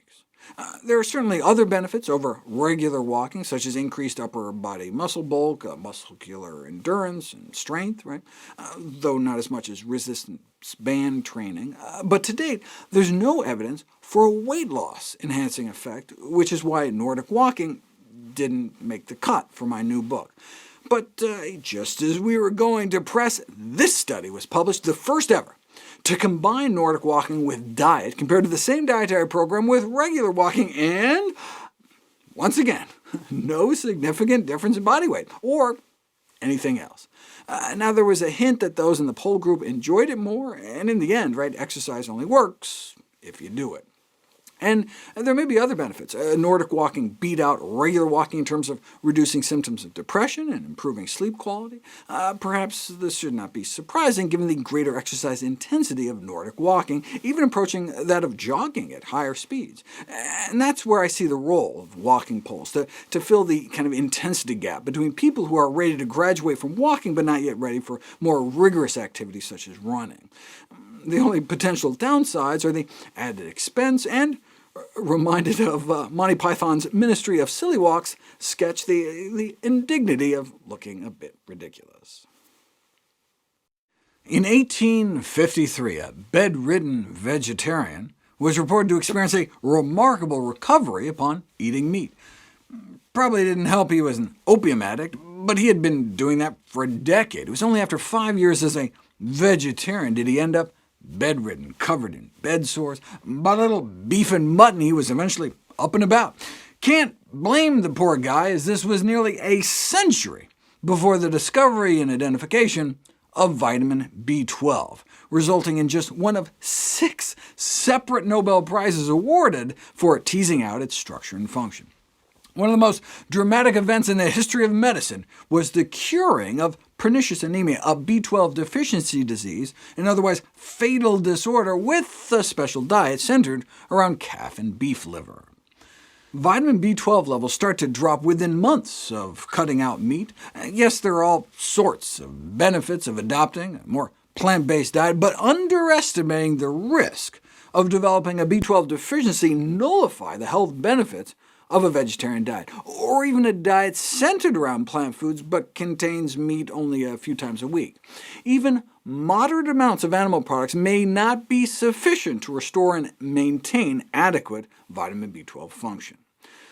Vitamin B12 is not made by plants. It's not made by animals either, but rather microbes that blanket the earth. We presumably used to get B12 drinking out of a mountain stream or well water, based on studies showing vegetarians in developing countries who drink purified water appear to be at higher risk. But now we chlorinate the water supply to kill off any bacteria, so we don't get a lot of B12 in our water anymore. We don't get a lot of cholera either. That's a good thing, that we live in such a nice, sanitary, modern world. Vegetarians living in developing world slums appear to have fewer B12 problems. Basically, the more hygienic our meals, the less B12 we get. Our fellow great apes like gorillas get all the B12 they need eating their own feces. I prefer supplements. Before getting into the nitty-gritty of how much to take, how frequently, and which type is best, what are the symptoms of B12 deficiency? What aren't the symptoms of B12 deficiency? It's known as the Great Masquerader. It can cause everything from abdominal distension and chronic diarrhea to shortness of breath and swollen, red, painful feet. It can also cause Parkinson's syndrome-like symptoms, skin darkening, that resolve with supplementation, and something I had never heard of before, bilateral useless hand syndrome. The many faces of B12 deficiency include neurologic symptoms, such as numbness and tingling in the hands and feet, muscle cramps, dizziness, cognitive disturbances, difficulty walking, erectile dysfunction, as well as fatigue, and psychiatric symptoms like depression and even psychosis. For example, 47-year-old woman with a 5-year history of psychosis, treated with antipsychotic drugs, cognitively impaired, reporting visual hallucinations, until finally her mother revealed that the patient was following a strict vegan diet for 7 years. She started B12 supplements, and her symptoms went away. Years of her life lost in a psychotic haze, all apparently because she didn't want to take a supplement. But vitamin B12 supplementation is mandatory for anyone eating plant-based diets. Becoming psychotic Narcotic is bad, but hey, better than falling into a coma, not to mention suddenly going blind with multiple organ failure, all thanks to B12 vitamin deficiency on a vegetarian diet. Looking into his eyes, they saw exuberant hemorrhages. He was bleeding into his eyes. You don't have to be an ophthalmologist to recognize this is not what the back of your eyes should probably look like. Compared to non-vegetarians, those removing meat from their diets tend to have healthier body weights, cholesterol, blood sugars, and blood pressures, with a lower mortality rate due to ischemic heart disease, the #1 killer of men and women. However, underestimating the importance of correct supplementation of vitamin B12 can nullify these benefits. Currently, the official position of associations and governmental agencies is categorical and unequivocal. In the case of a vegetarian diet, even if you eat eggs and dairy, in fact, I would extend that to flexitarians eating a few servings of meat a week, supplementation of vitamin B12 is required. Now, it's not just those eating plant-based that should be concerned about getting enough B12. About 1 in 3 non-vegetarians aren't getting enough for optimal health, and that may exceed half in women, especially when they're pregnant. But this number could run as high as nearly 9 out of 10 among those eating strictly plant-based, and 10 out of 10 doing it long-term. There are 3 groups of people who should ensure they have a regular, reliable source of vitamin B12 by supplementing their diet with vitamin B12 fortified foods or vitamin B12 supplements. Those who've had bariatric surgery, which can sometimes impair absorption, those eating plant-based diets, and the more than 100 million Americans older than age 50. Why can't you get regularly tested for signs of functional B12 deficiency, like getting your homocysteine or methylmalonic acid level tested? Though those are nearly always elevated in cases of B12 deficiency, there are rare cases of severe B12 deficiency manifesting with normal B12 levels in the blood, normal MMA levels, and normal homocysteine. How do we know it was B12 deficiency? Because within months of B12 treatment, they made a remarkable recovery. So best to just take it and not wait for symptoms to arise. The question is how much and how often. Some recommend a single dose of 50 to 100 micrograms a day, or 1,000 micrograms twice a week. Others suggest 50 to 150 a day. Some even recommend 500 micrograms a day. It all depends on the target levels you want in your body. For those with normal absorption capacity, meaning being under age 50, with an intact gastrointestinal system, and without diseases like pernicious anemia, we normally lose about 1 microgram of vitamin B12 a day. So that's how much we have to replace on average every day. So why is the recommended daily allowance 2.4 micrograms a day? Well, we only absorb about half of tiny doses of B12 we get in our diet. So by eating 2.4, we can make sure we absorb the 1 microgram into our body to replace the 1 microgram we're losing every day. Taking larger doses, like in supplement form, an even smaller fraction is absorbed. So it might take a single oral dose of 10 micrograms to get that 1 microgram absorption. But just 10 a day failed to sufficiently lower homocysteine levels to under 10 even after a year, so maybe we need to absorb more than that 1.6 micrograms every day for optimal health. The current RDA is primarily based on a 1958 study that just looked at a small number of patients and only measured their blood counts. Absorbing 1 microgram a day may be enough to maintain blood cell production, but may not be sufficient for all the other things that vitamin B12 does. Based on the data of several vitamin B12 status biomarker studies, maybe the recommended intake for most adults should be raised to more like 4, which is what you see, for example, in Europe, suggesting they want people to absorb at least 2 into their body every day. In that case, you'd need to take more than 50 a day. And now we have data suggesting getting 7 a day may be even better. So if you wanted to absorb 3.5 micrograms, half of the intake that may optimize functional B12 status, how much would you need to take in a single daily dose? This chart isn't granular enough, but there's a formula you can use to calculate it. U stands for uptake, absorption into your body, and D is your single daily dose. To absorb 3.5, you theoretically need to take a single daily dose of about 225, which I round in my recommendations to 250 a day. Now that's just one of 3 methods you can use. A simpler and cheaper way is to take a single dose a week. If you want 3.5 in a day, then you'd want to get at least 24.5 in you in a week. To get that in a single dose, you'd have to theoretically take about 2,600, which I round in my recommendations to 2,500. OK, but that's theoretical. Maybe you need even more. On the contrary, a new study showed you can get away with even less, just 50 a day, not 250, or 2,000 once a week, not 2,500, reliably brought blood levels up, and more importantly, normalized methylmalonic acid and homocysteine levels within a matter of months. So, based on this new study, I dropped my supplement recommendations down to that 50 a day or 2,000 a week. A regular, reliable source of vitamin B12 is critical for anyone eating a plant-based diet, either vitamin B12 supplements or vitamin B12 fortified foods. I've talked about my B12 supplement recommendations, either 50 micrograms a day or once-a-week doses of 2,000 micrograms. I think that's the simplest, cheapest way, taking it once a week. That's how I do it. But if you don't want to take supplements, you'd have to rely on B12 fortified foods, in which case you'd have to eat 3 separate servings of B12 fortified foods, each ideally containing at least 190% of the so-called daily value on the product's nutrition facts label.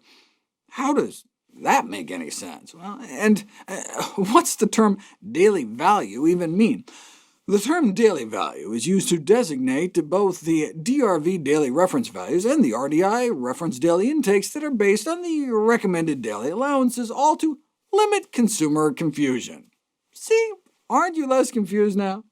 Anyway, the daily value of B12 was set at 6, which was recently changed to 2.4 in 2020, making it all the more confusing. And so 190% of 2.4 is about 4.5. Plug that into the equation I detailed in the last video, and you get about 1.16 absorbed from each serving, times 3 times a day, and poof, there's your 3.5 for the day. OK, so how much nutritional yeast would that be, a commonly B12 fortified food source? It depends on the brand. Going alphabetically, Bob's Red Mill brand has 730% per quarter cup, so you'd only need about 4 times less than that to make up a serving, so around 1 tablespoon. So 1 tablespoon of this brand sprinkled on each meal and your B12 would be taken care of. Bragg's says it's even more potent at 563% per tablespoon, so just a teaspoon 3 times a day should suffice. Dr. Furman's brand is explicitly unfortified, so contains 0 B12, so that's an important lesson, right? You can't just assume nutritional yeast has B12. So you find it in the bulk section, you have no idea what it contains unless you actually see the package. Same with the Frontier Co-op brand, 0 B12.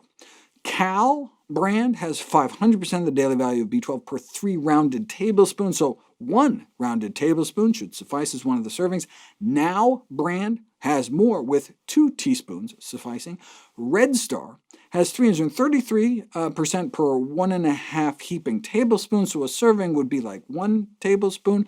But note only some of Red Star's nutritional yeast varieties have any B12 at all, so just remember to check the label. And finally, Trader Joe's looks like 1.5 tablespoons could count as 1 serving, so it looks like Bragg's is the most potent currently available.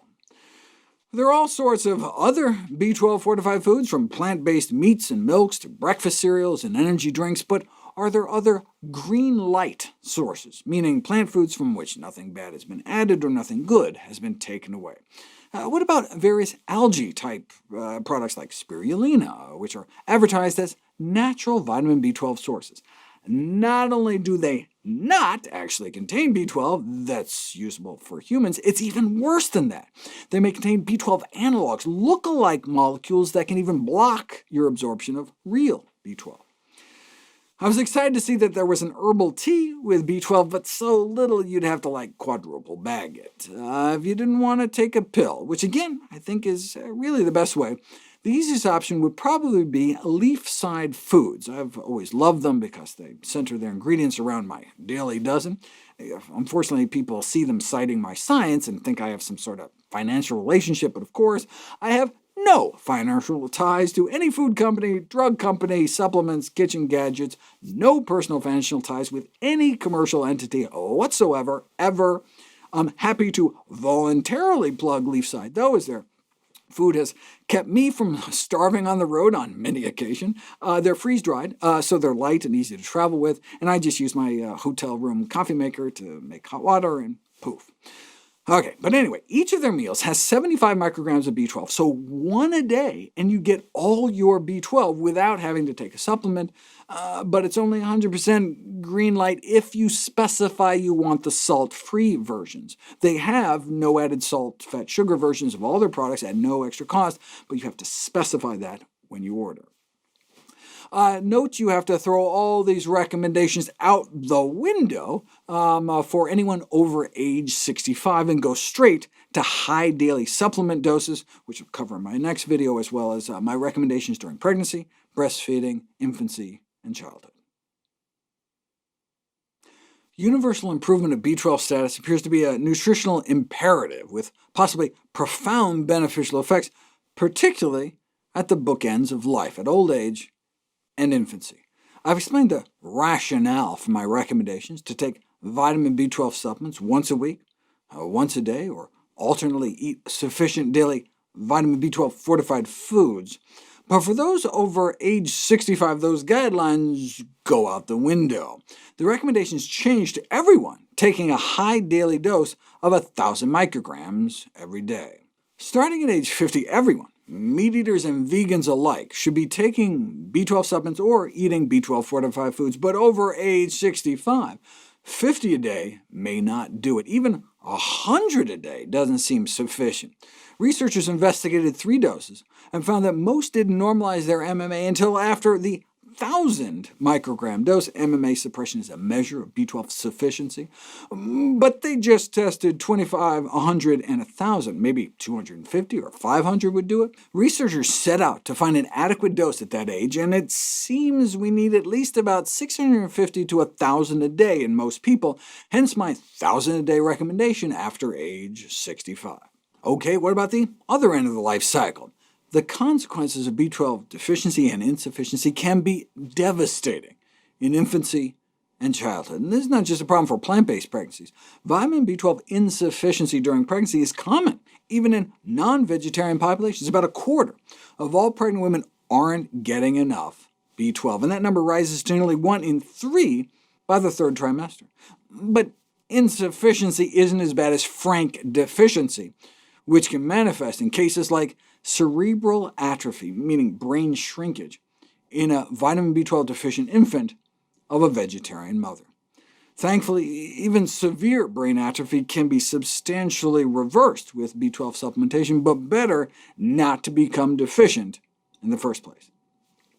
The solution proposed by a group of French pediatricians is to recommend against raising vegan kids at all, since B12 supplementation is necessary. And they're not alone. To vegan or not to vegan. In 2016, 2 professional organizations, the U.S. Academy of Nutrition and Dietetics and the German Nutrition Society, issued conflicting statements. The U.S. Academy said that even strictly plant-based diets are appropriate for all stages of the life cycle, whereas the German group echoed the French group, saying since you have to take B12, we can't recommend a vegan diet for pregnant women, lactating women, infants, children, or adolescents. To confuse the matter further, the American Academy of Pediatrics appeared to have it both ways, in one place repeating the U.S. Academy's position, while in another place it stated that vegan diets should not be recommended for children. But I think they're just saying the same thing. Everyone agrees that a non-B12 supplemented plant-based diet is a bad idea.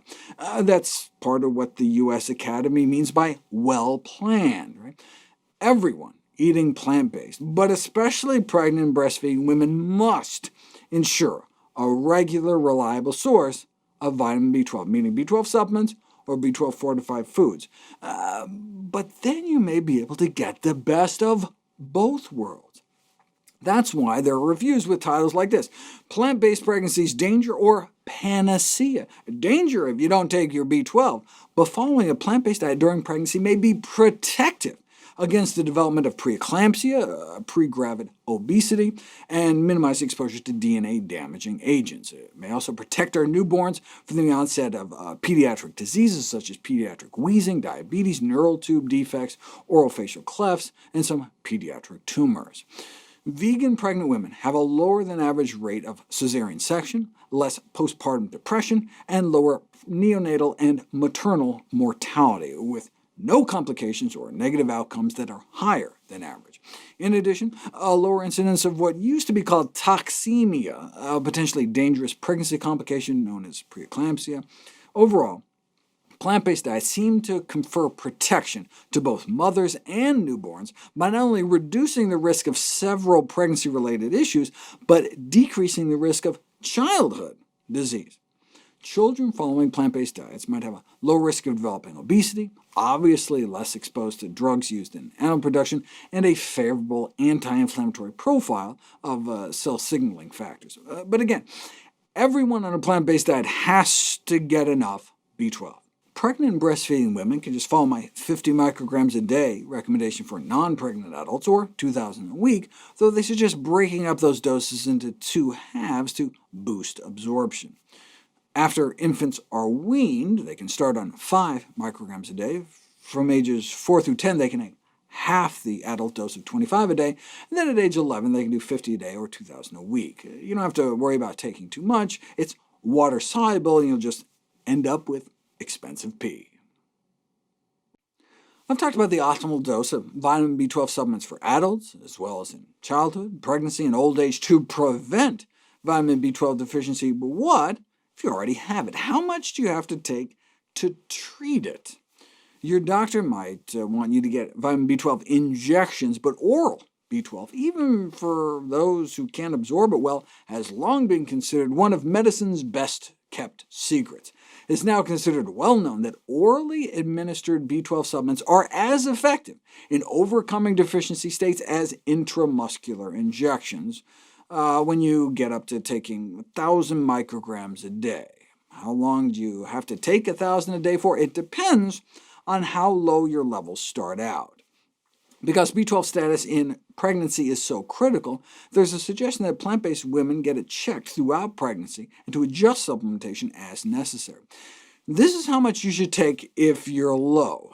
Note the recommendations for pregnant and breastfeeding women are the same as everyone else over the age of 10. So if you're a teen or adult diagnosed with vitamin B12 deficiency, you'd take 1,000 micrograms a day for 1 to 4 months, depending on how low you start out, before going back to a regular maintenance dose of 50 a day or 2,000 a week, with toddlers and small children taking smaller doses. There are 2 main types on the market, though: methylcobalamin, marketed as methyl B12, and cyanocobalamin, typically marketed as just vitamin B12. Methyl is more expensive, so it must be better, right? Wrong. Cyanocobalamin is the most used form due to its high stability. See, methylcobalamin is less stable than cyanocobalamin, and is particularly susceptible to photodecomposition, meaning destruction from being exposed to light. There's no advantage to using the light-sensitive forms of cobalamin, such as methyl B12, instead of the stable cyano forms, which are readily converted into the body into the type you need where you need it. The one major exception may be kidney failure, though. Methylcobalamin may be better for those with impaired kidney function. It's been speculated that oral methylcobalamin or injected hydroxycobalamin may also be preferable in smokers, though it has yet to be confirmed. Because methylcobalamin is less stable, you'd probably want to take much higher doses. So, for example, in those with kidney failure, you'd be taking 1,000 to 2,000 micrograms a day compared to just 50 micrograms of cyanocobalamin in someone with normal kidney function. Another reason to use the cyanocobalamin as opposed to the more expensive kinds is that it has a track record of safety and efficacy, whereas, for example, in one study, even up to 2,000 micrograms a day of methylcobalamin wasn't enough to correct vitamin B12 deficiency in one of 3 vegans they tested it on. The bottom line is that so-called coenzyme forms of B12, like methyl B12 or adenyl B12, also known as adenosyl B12, are not likely to be superior to cyanocobalamin, which is more stable. Cyanocobalamin appears to be best suited for oral supplementation, which is why I specify its use in my recommendations. Note I also recommend ideally taking it separately as a chewable sublingual or liquid supplement. Why can't you just get it as part of a multivitamin or something? Because various vitamins and minerals mixed into the same pill can destroy active B12, forming B12 analogs, B12 lookalikes that not only can our body not use, the analogs can be potentially harmful because they can inhibit the transport of what little B12 is left. That's why using multivitamins can even be counterproductive for the supplementation of vitamin B12. And this isn't just in theory. There was a tragic case of severe vitamin B12 deficiency in an infant born to a vegan mother who thought she was doing everything right, taking a multivitamin that contained B12, though it may have also just been an inadequate dose. Why chewable or sublingual? Absorption is boosted when the B12 mixes with saliva, since you secrete a B12 binding protein from your salivary glands that helps transport B12 safely through the digestive tract. Having people chew a tablet of B12 and their B12 levels go up 10 times more than just simply swallowing the exact same pill. Check it out. Vegans boosted out of deficiency chewing a B12 supplement, but nothing in those who just swallowed it whole. Maybe they had some sort of absorption problem or something? No, because then if you tell them to start chewing it instead of swallowing it whole, their levels shoot right up as well. In my latest book, How Not to Diet, I suggest a third option to B12-fortified foods and supplements, brushing twice daily with a B12-fortified toothpaste, specifically this brand, which was put to the test in 2 double-blind randomized placebo-controlled studies. Participants were instructed to use the toothpaste 2 times a day for 2 minutes at a time, and indeed was able to correct the markers of B12 insufficiency in the blood of vegans and among the elderly. But that was on average. Unfortunately, it didn't work in every last person, which is why it's not included in my recommendations. Though, look, if you get your levels tested before and after brushing for a few months and they go up, then you can presumably stick with it. In summary, vitamin B12 deficiency is not to be messed around with the potential to cause a wide range of disorders of the gut, blood, brain, and nervous system, with the ever-increasing demand for cleanliness in our food chain, which is a very good thing. It is of special importance that we secure a regular, reliable source, and the safest, cheapest, healthiest source is B12 supplements or Greenlight B12-fortified foods.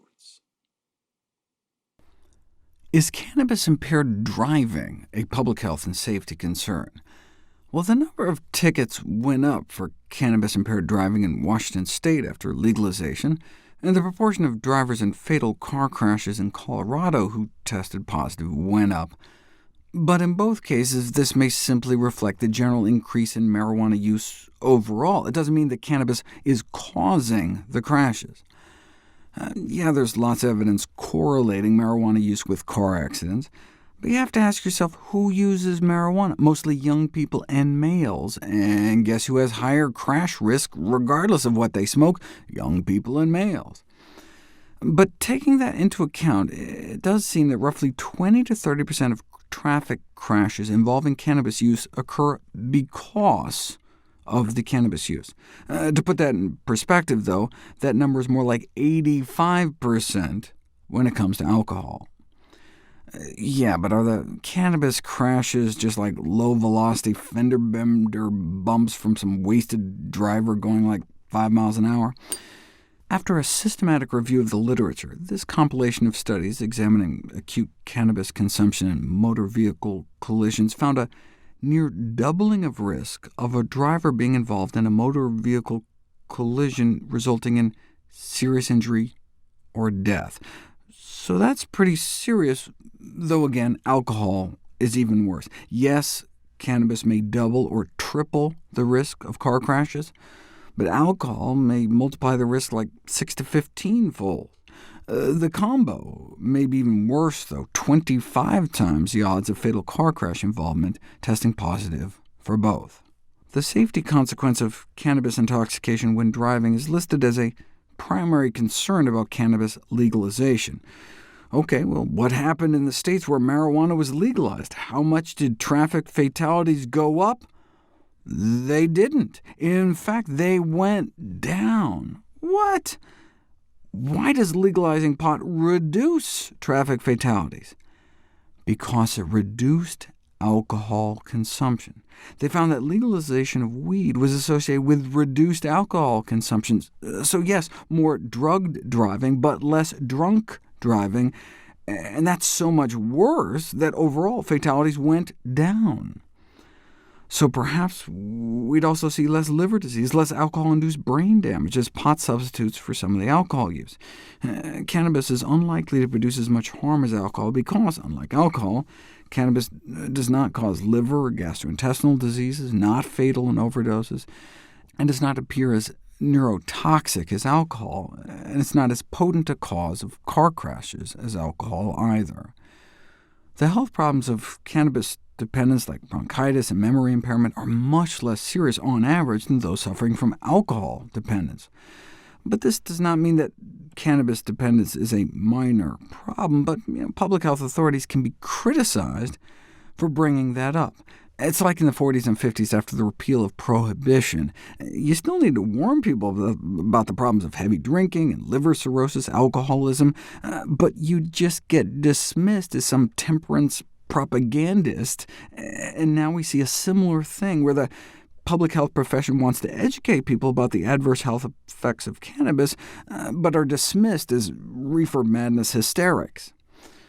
Still, it's important to put these adverse health effects in perspective. How does the safety of cannabis stack up against alcohol and tobacco? Well, according to the CDC, alcohol is linked to approximately 88,000 deaths per year, whereas the deaths due to cannabis are from things like car accidents, and they go down when more people smoke pot because alcohol is so much worse. With hindsight, we can clearly see the enormous problems that have been caused by the legal drugs, tobacco and alcohol. If asked to decide today which psychoactive drugs should be legal, cannabis might well be much higher on the list. Put in stark terms, cardiovascular disease claims one American life every 39 seconds. And for most heart attack deaths, you just keel over. Sudden cardiac death is the first manifestation of coronary heart disease for the majority of individuals, particularly among women. So for many of these sudden death victims, their first indication of the presence of heart disease was their demise. They didn't even know they had heart disease. That's why an ounce of prevention is worth way more than a pound of cure, because there is no cure for dead. But that's why the prevention of sudden cardiac death remains such a major public health challenge, because most people don't even know they're at risk. But we've known for over a half-century, when we first started autopsying young servicemen who died in the Korean War, that coronary artery disease begins in our youth, even among young children. So business as usual is simply not going to yield the improvements necessary to radically improve the cardiovascular health of the United States. But the good news is, a low-risk lifestyle, not smoking, exercising regularly, having a prudent diet, and maintaining a healthy weight, may be able to wipe out the vast majority of risk for sudden cardiac death. So the time is now long overdue to start aggressive preventive cardiovascular disease programs in our schools, our homes, our work sites. How about starting in our hospitals? A significant percentage of hospital surveys had fast food restaurants inside them, with Krispy Kreme topping the list. Brilliant marketing, given that families surveyed in hospitals with McDonald's were twice as likely to think McDonald's was healthy. After all, they let it in a hospital. But what about food served in hospital cafeterias themselves? Are they much better? 384 entrees were analyzed at 14 children's hospitals in California, and only 7% could be classified as healthy. And just in case someone accidentally picked the rare healthy option, 81% of eating venues in children's hospitals made sure to have junky impulse buys like ice cream, cookies, and candy near the checkout register. And 38% had signs that explicitly encouraged unhealthy eating. Why would they do that? If you ask hospital cafeteria managers that exact question, why they don't tend to follow nutrition standards, why nutrition is not a top priority, it's the same answer why unhealthy food is sold anywhere else. The pressure to generate profit. Increased emphasis being placed on running a hospital food service department as a profit center, a bigger and bigger profit center. It's such a metaphor, right, for our sickness care system in general, where healthy treat-the-cause approaches are eclipsed by the pills and procedures that bring in the most money. Well, what do you expect from the private sector? But public hospitals don't seem much better. A 2019 analysis of veterans hospitals found that all VA hospitals contain vending machines providing a majority of soda, candy, and junk foods that directly conflict with our government's own healthy food choice recommendations, such that, ironically, hospital visits could theoretically promote worse health. This raises the question why any soda or candy machines are available at our VA hospitals. Are we trading the health of our veterans for profits? Maybe it's time to ban junk food on hospital premises.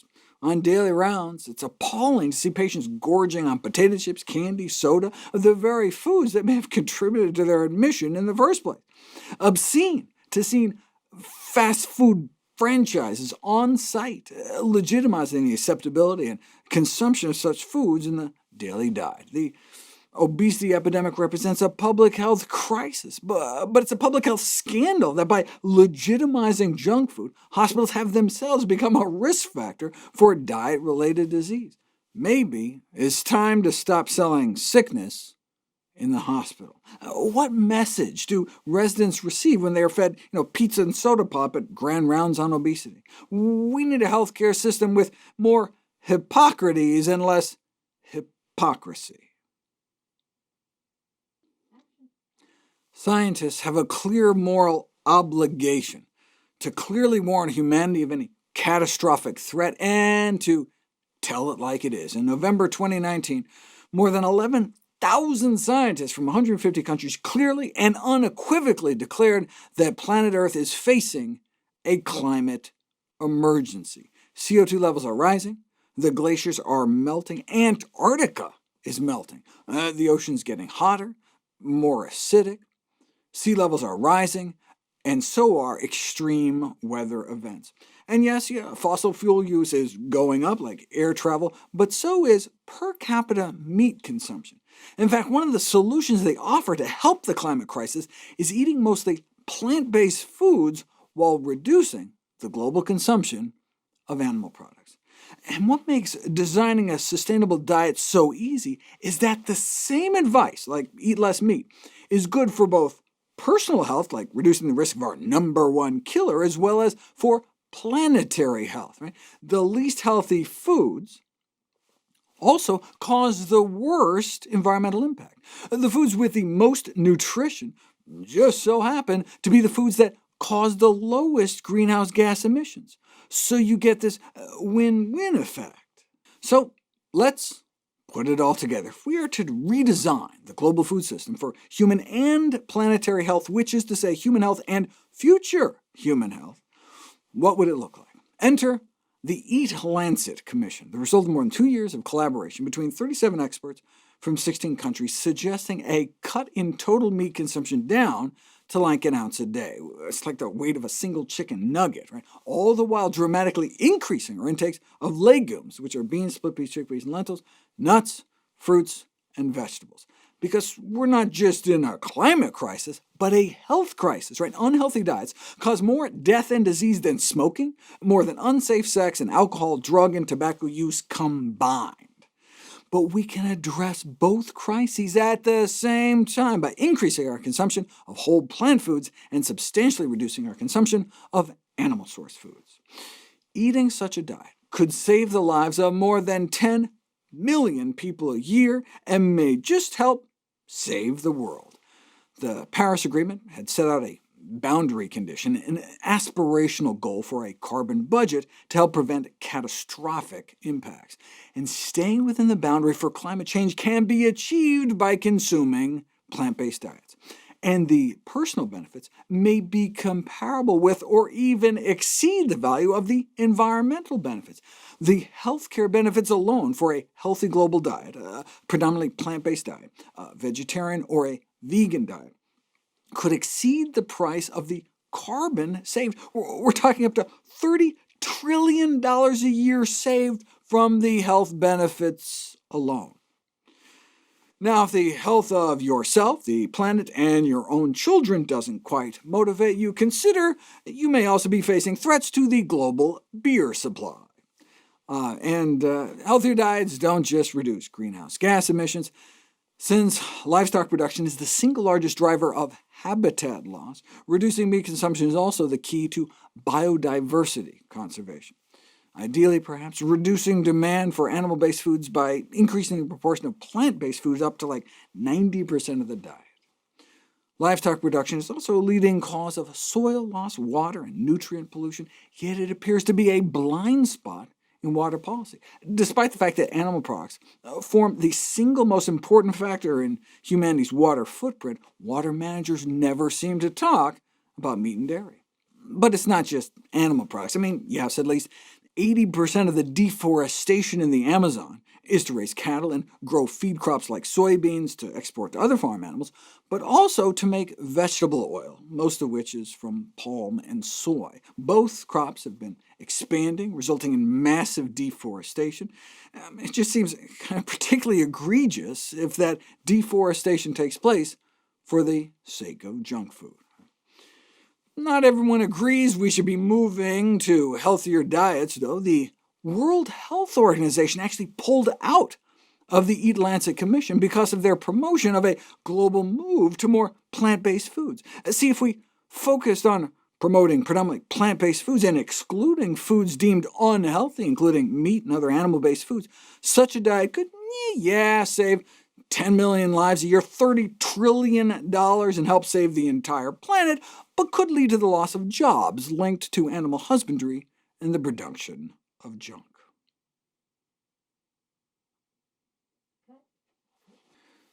Our eating habits are making us and the planet increasingly unhealthy. Ours is a lose-lose situation.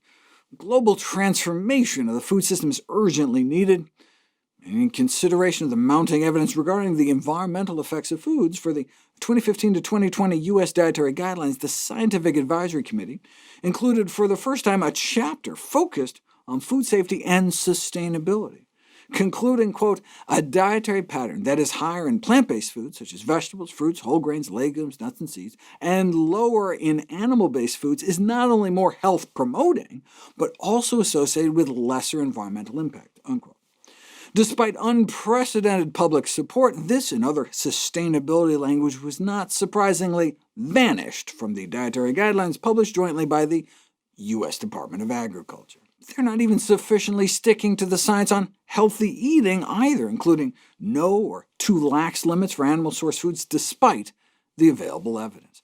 Even if they ignored planetary health altogether and just stuck to the latest evidence on healthy eating, it would have knock-on environmental benefits. Replacing animal-sourced foods with plant-based ones would not only improve nutrition and help people live longer, but could reduce greenhouse gas emissions up to 84%. In general, plant-based foods cause fewer adverse environmental effects by nearly any measure. In terms of carbon footprint, all the foods that are the equivalent of driving more than a mile per serving are animal products. Here's the greenhouse gas emissions from various foods. Even though something like a lamb chop or farmed fish may be the worst, eating chicken still causes like 5 times the global warming than even something like tropical fruit. Though the climate superstars are legumes, or beans, split peas, chickpeas, and lentils.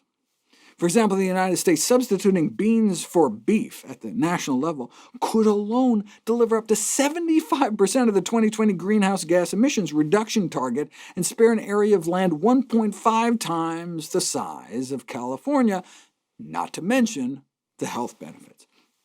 And it's not just greenhouse gases. Kidney beans required approximately 18 times less land, 10 times less water, 9 times less fuel, 12 times less fertilizer, and 10 times less pesticides. So yeah, according to the prestigious Eat Lancet Commission, more plant-based may be better, but even a shift towards a healthier dietary pattern emphasizing whole grains, fruits, vegetables, nuts, and legumes without necessarily eating strictly plant-based would be beneficial. In Europe, for example, just having the consumption of meat, dairy, and eggs would achieve up to 40% reduction in nitrogen emissions and greenhouse gas emissions, and require about a fifth less land. In addition, the dietary changes would also lower health risk, reducing cardiovascular mortality, their leading cause of death. Note, however, that minimizing environmental impacts does not necessarily maximize human health. Yes, animal products, dairy, eggs, fish, and other meat releases significantly more greenhouse gas per serving than foods from plants. Eating added sugar and oil isn't going to do your own body any favors. In California, including more animal products in your diet requires an additional 10,000 quarts of water a week. So that's like taking 150 more showers a week, right? Even just skipping meat on weekdays could conserve thousands of gallons a week compared to eating meat every day, and cut your daily carbon footprint and total ecological footprint by about 40%. Some countries are actually doing something about it. The Chinese government, for example, has outlined a plan to reduce its citizens' meat consumption by 50%, whereas much of the rest of the world appears to be doing the complete opposite, pumping billions of taxpayer dollars into subsidizing the meat, dairy, and egg industries. We can certainly all try to do our part. However, an obstacle to dietary change may be consumers' underestimation of the environmental impacts of different types of food, but may be aided by labeling. For example, imagine picking up a can of beef noodle soup and seeing this. The carbon footprint of a single half-cup serving is like leaving a light on for 39 hours straight. And that's some eco bulb, right? An old-school 100-watt hot incandescent, compared to a meat-free vegetable soup, a difference of 34 light bulb hours. You can imagine, someone getting on your case for unnecessarily leaving on a light for 34 minutes, but this is a 34 hours, right? Just eating a different half-cup of soup.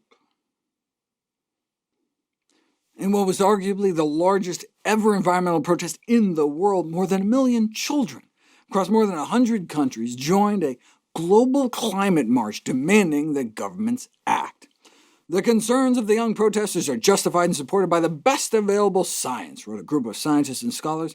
The enormous mobilization shows that young people have at least understood the situation, and we strongly support their demand for rapid and forceful action. In terms of our food supply, there are all sorts of little tweaks like feed additives that can reduce cattle belching, but put all those tweaks together, according to the prestigious Eat Lancet Commission, we're only talking about reducing agricultural greenhouse gas emissions in 2050 by about 10%, whereas if we instead switched over to plant foods, we could reduce emissions by up to 80%. All those cow, sheep, and goat burps only represent a fraction of the greenhouse gas emissions from animal agriculture. So that's why, according to the IPCC, the official intergovernmental panel on climate change, becoming a so-called climate carnivore, just cutting down on ruminant products like beef, wouldn't reduce greenhouse gas emissions as much as eating a healthier diet and limiting meat across the board, and the fewer animal products, the better. Which diet has the least environmental impact on our planet? A systematic review found that eating completely plant-based may be the optimal diet for the environment, but it's not all or nothing. Even just cutting down on meat to under an ounce or two a day could get you half the way there in terms of reducing greenhouse gas emissions. In terms of land use, a healthier diet like a Mediterranean diet may decrease your footprint by about a quarter, whereas even more plant-based diets can drop land use 50% or more. In general, Diets that include meat require about 3 times more water, 13 times more fertilizer, more than twice the energy, and 40% more pesticides than those that don't. If you look even broader at the total environmental impact of omnivorous versus vegetarian versus vegan diets, looking not just at global warming, but ocean acidification, agricultural runoff, smog ecotoxicity of the water and soil, and direct human toxicity of the air we breathe, and the water we drink, and the soil we grow our food from, eating eggs and dairy maybe 9 times worse than plants, and eating eggs, dairy, and meat maybe 17 times worse than sticking to plant foods. Oh, and as a bonus, we could feed an additional 350 million Americans, like an entire extra country's worth of people, more than if we eliminated food waste completely. Changing meat-eating habits would seem to be a relatively cheap and easy way to mitigate climate change, in contrast to many other factors outside our control. However, surveys suggest few seem to recognize this option of eating less meat as a significant opportunity for helping. Research has shown that consumers often underestimate the impacts of meat consumption on the environment in general, and on climate change in particular. The outstanding effectiveness of the less meat option, as established by climate experts, was recognized by only 6% of Americans sampled, and that's after they were prompted to assume climate change is actually happening. There's an overwhelming scientific consensus that climate change is real and we're driving it, but only about half of U.S. adults believe it. This is not by coincidence, just like the tobacco industry tried to subvert the overwhelming evidence that smoking caused cancer. Companies like Exxon orchestrated climate change denial campaigns that stalled meaningful efforts for decades. Certainly, environmental groups should know better, though. None of the highest-profile NGOs examined appear to want to feature the link between meat consumption and climate change. They're all aware of the evidence, of course, but evidently the science alone was not sufficient. It's like another form of denialism that can become like a negative feedback loop, right? Where it's not popular to talk about, so you don't talk about it, so it remains not popular to talk about, depriving the issue of the attention it needs to break out. And when they have messaged about it, environmental groups have tended to favor just asking for a moderate reduction in meat consumption, notable given the research demonstrating how much more powerful a lever it could be at the individual level to go even further. But they don't want to be seen as telling people what to do. Instead they're advocating for small changes, like turning off your computer monitor at lunchtime, or printing double-sided. But the cumulative impact of large numbers of individuals making just marginal improvements in their environmental impact may end up constituting just a marginal collective improvement.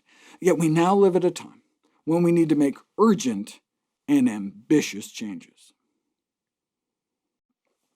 It is a hopeful sign of the times when entire issues of cardiology journals are not just dedicated to nutrition, but to plant-based diets in particular.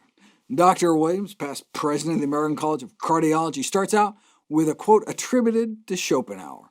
All truth passes through 3 stages. First, it is ridiculed. Second, it is violently opposed. Third, it is accepted as like, well, duh. And the truth for the benefits of plant-based diets, plant-based nutrition continues to mount. The evidence we got. The problem is the inertia, culture, habit, and widespread marketing of unhealthy foods. Our goal must be to get the data out to the medical community and the public where it can actually change lives. That's like my personal life's mission in 4 words: get the data out. Right? Based on what we already know in the existing medical literature, plant-based nutrition clearly represents the single most important yet underutilized opportunity to reverse the pending obesity and diabetes-induced epidemic of morbidity and mortality, meaning disease and death. The issue included your typical heart disease reversal cases. 77-year-old woman with heart disease so bad she couldn't walk more than a half block or go up a single flight of stairs, severe blockages in all 3 of her main arteries, and referred to open heart surgery for a bypass. She chose, however, instead to adopt a whole food plant-based diet, which included all vegetables, fruits, whole grains, potatoes, beans, legumes, and nuts.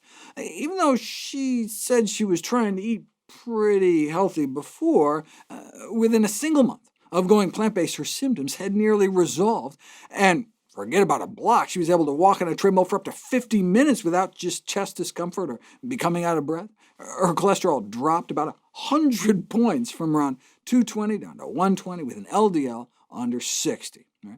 But then, a few months later, she must have started missing her chicken, fish, and low-fat dairy and went back to her prior eating habits.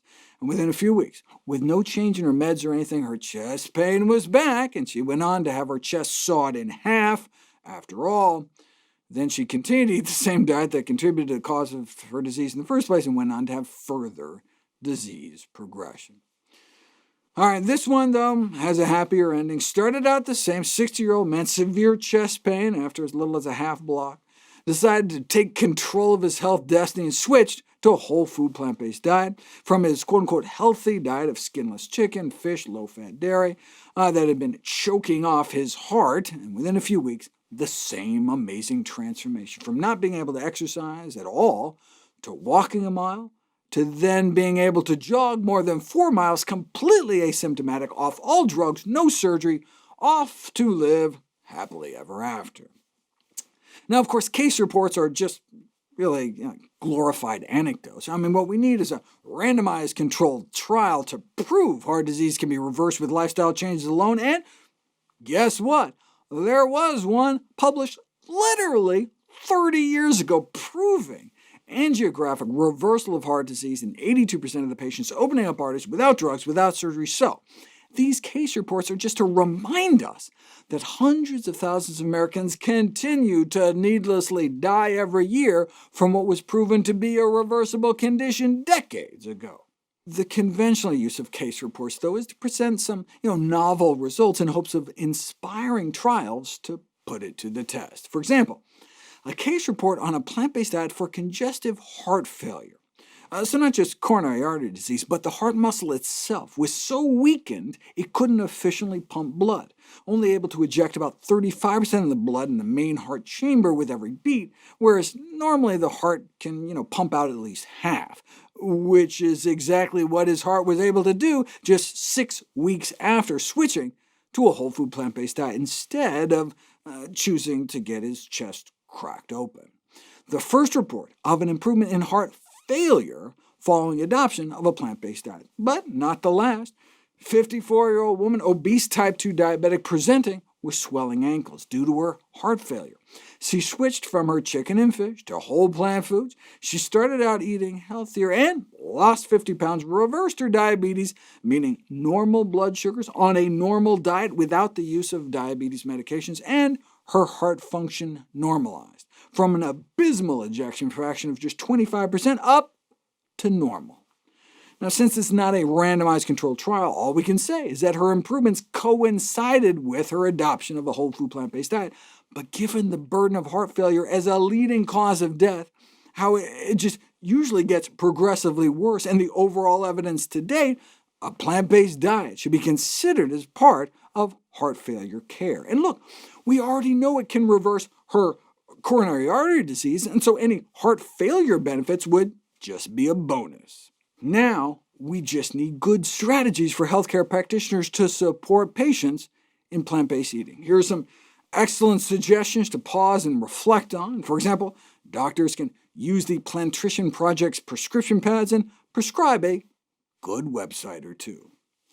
While it is certainly true that many people would be resistant to fundamental dietary changes, it's equally true that, millions of intelligent people motivated to preserve their health are now taking halfway measures that may provide only modest benefit, right? Choosing leaner cuts of meat, using reduced fat dairy products. Right? Most of these people have neither the time nor the training to actually see what the science shows themselves. Right? Don't they deserve honest, forthright advice when their lives are at stake? I mean, those who wish to ignore that advice or implement it only partially are certainly at liberty to do so, right? I mean, you want to go smoke cigarettes, go bungee jumping, right? It's your body, your choice, right? It's up to each of us to make our own decisions as to, what to eat and how to live, but we should make these choices consciously, right? Educating ourselves about the predictable consequences of our actions.